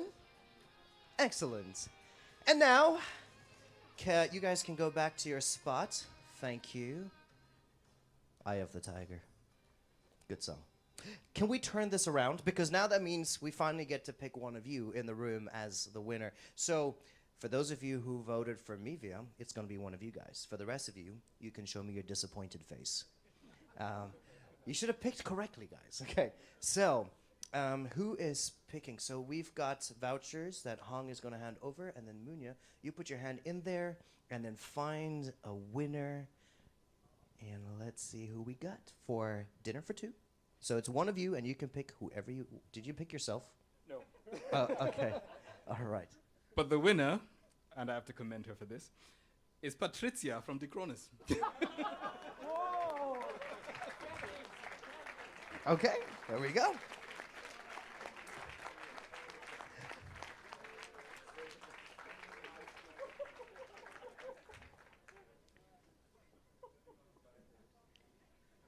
And maybe you can take one of the audience members for dinner. So there we go. So talk to her. Excellent. Okay, can we move this back? And now we have to do something for social media because, you know, if it's not on social, it didn't happen. Everyone knows that. So this is what we need to do. I would like you guys to stand over here. Come stand over here. Munya, actually, sorry, I was about to just go right to the last part. But events like this, that Eye of the Tiger doesn't just play automatically. Those balloon things don't just fill themselves with air. Everything that happened on the projector didn't just happen on its own. You've got a team working really hard. Tell us about them, please. So I think you guys have noticed there are a lot of people in these gray hoodies that are quite nice, actually, I should say myself. But in particular, I just want to ask 3 people to start off by coming in. I mean, we've got quite a lot of people in the Innovation Center who have supported us. But I'd like to just ask Takis to come up here. Tamina, could you come up as well? And Mark.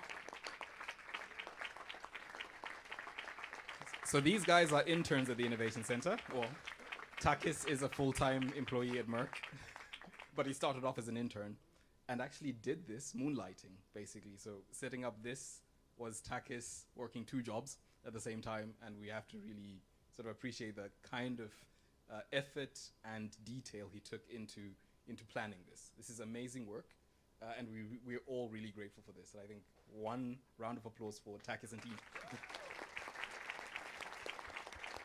But there are guys behind the camera, guys who've been sitting behind the desk, and the guys with the power buttons. Can you also come up here?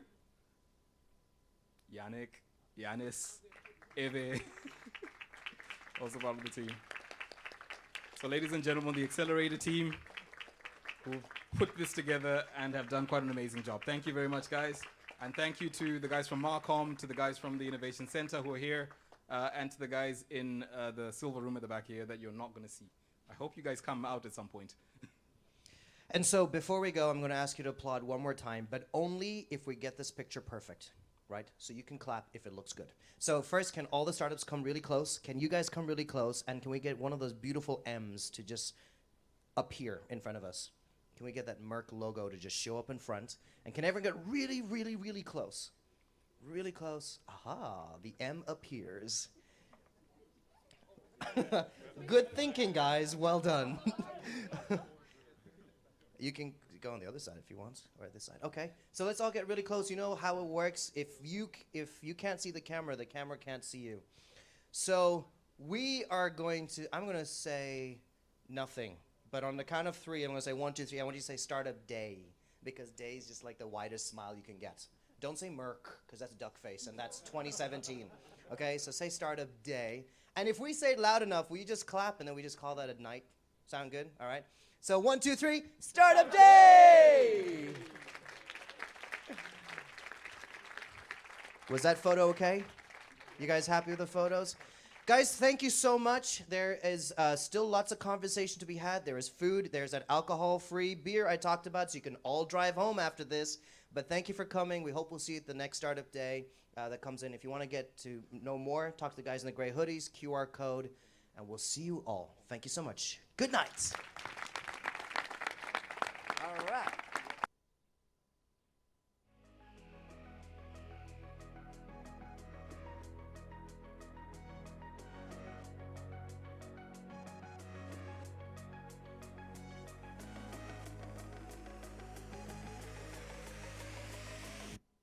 One of the main benefits of actually joining our program is that you get to understand the needs of our company and develop long-term relationships that will lead to sustainable collaboration even beyond the Accelerator program.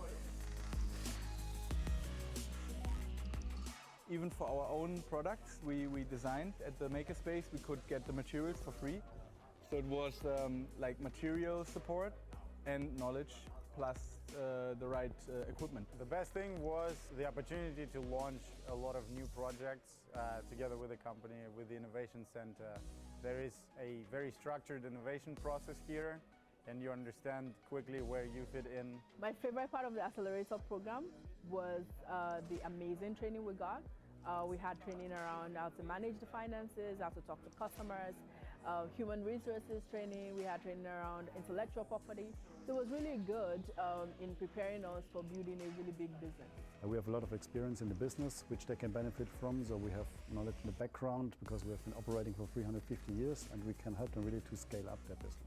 It's not just that the building is fantastic from the architectural point of view, but it's also providing them, for example, the makerspace in the 5th floor where they can build rapid prototypes for their idea and then to move on with the development quite fast. After the Merck Accelerator, we were in touch with such a great people, especially from the organization, but as well this allowed us to expand our reach to others outside of that.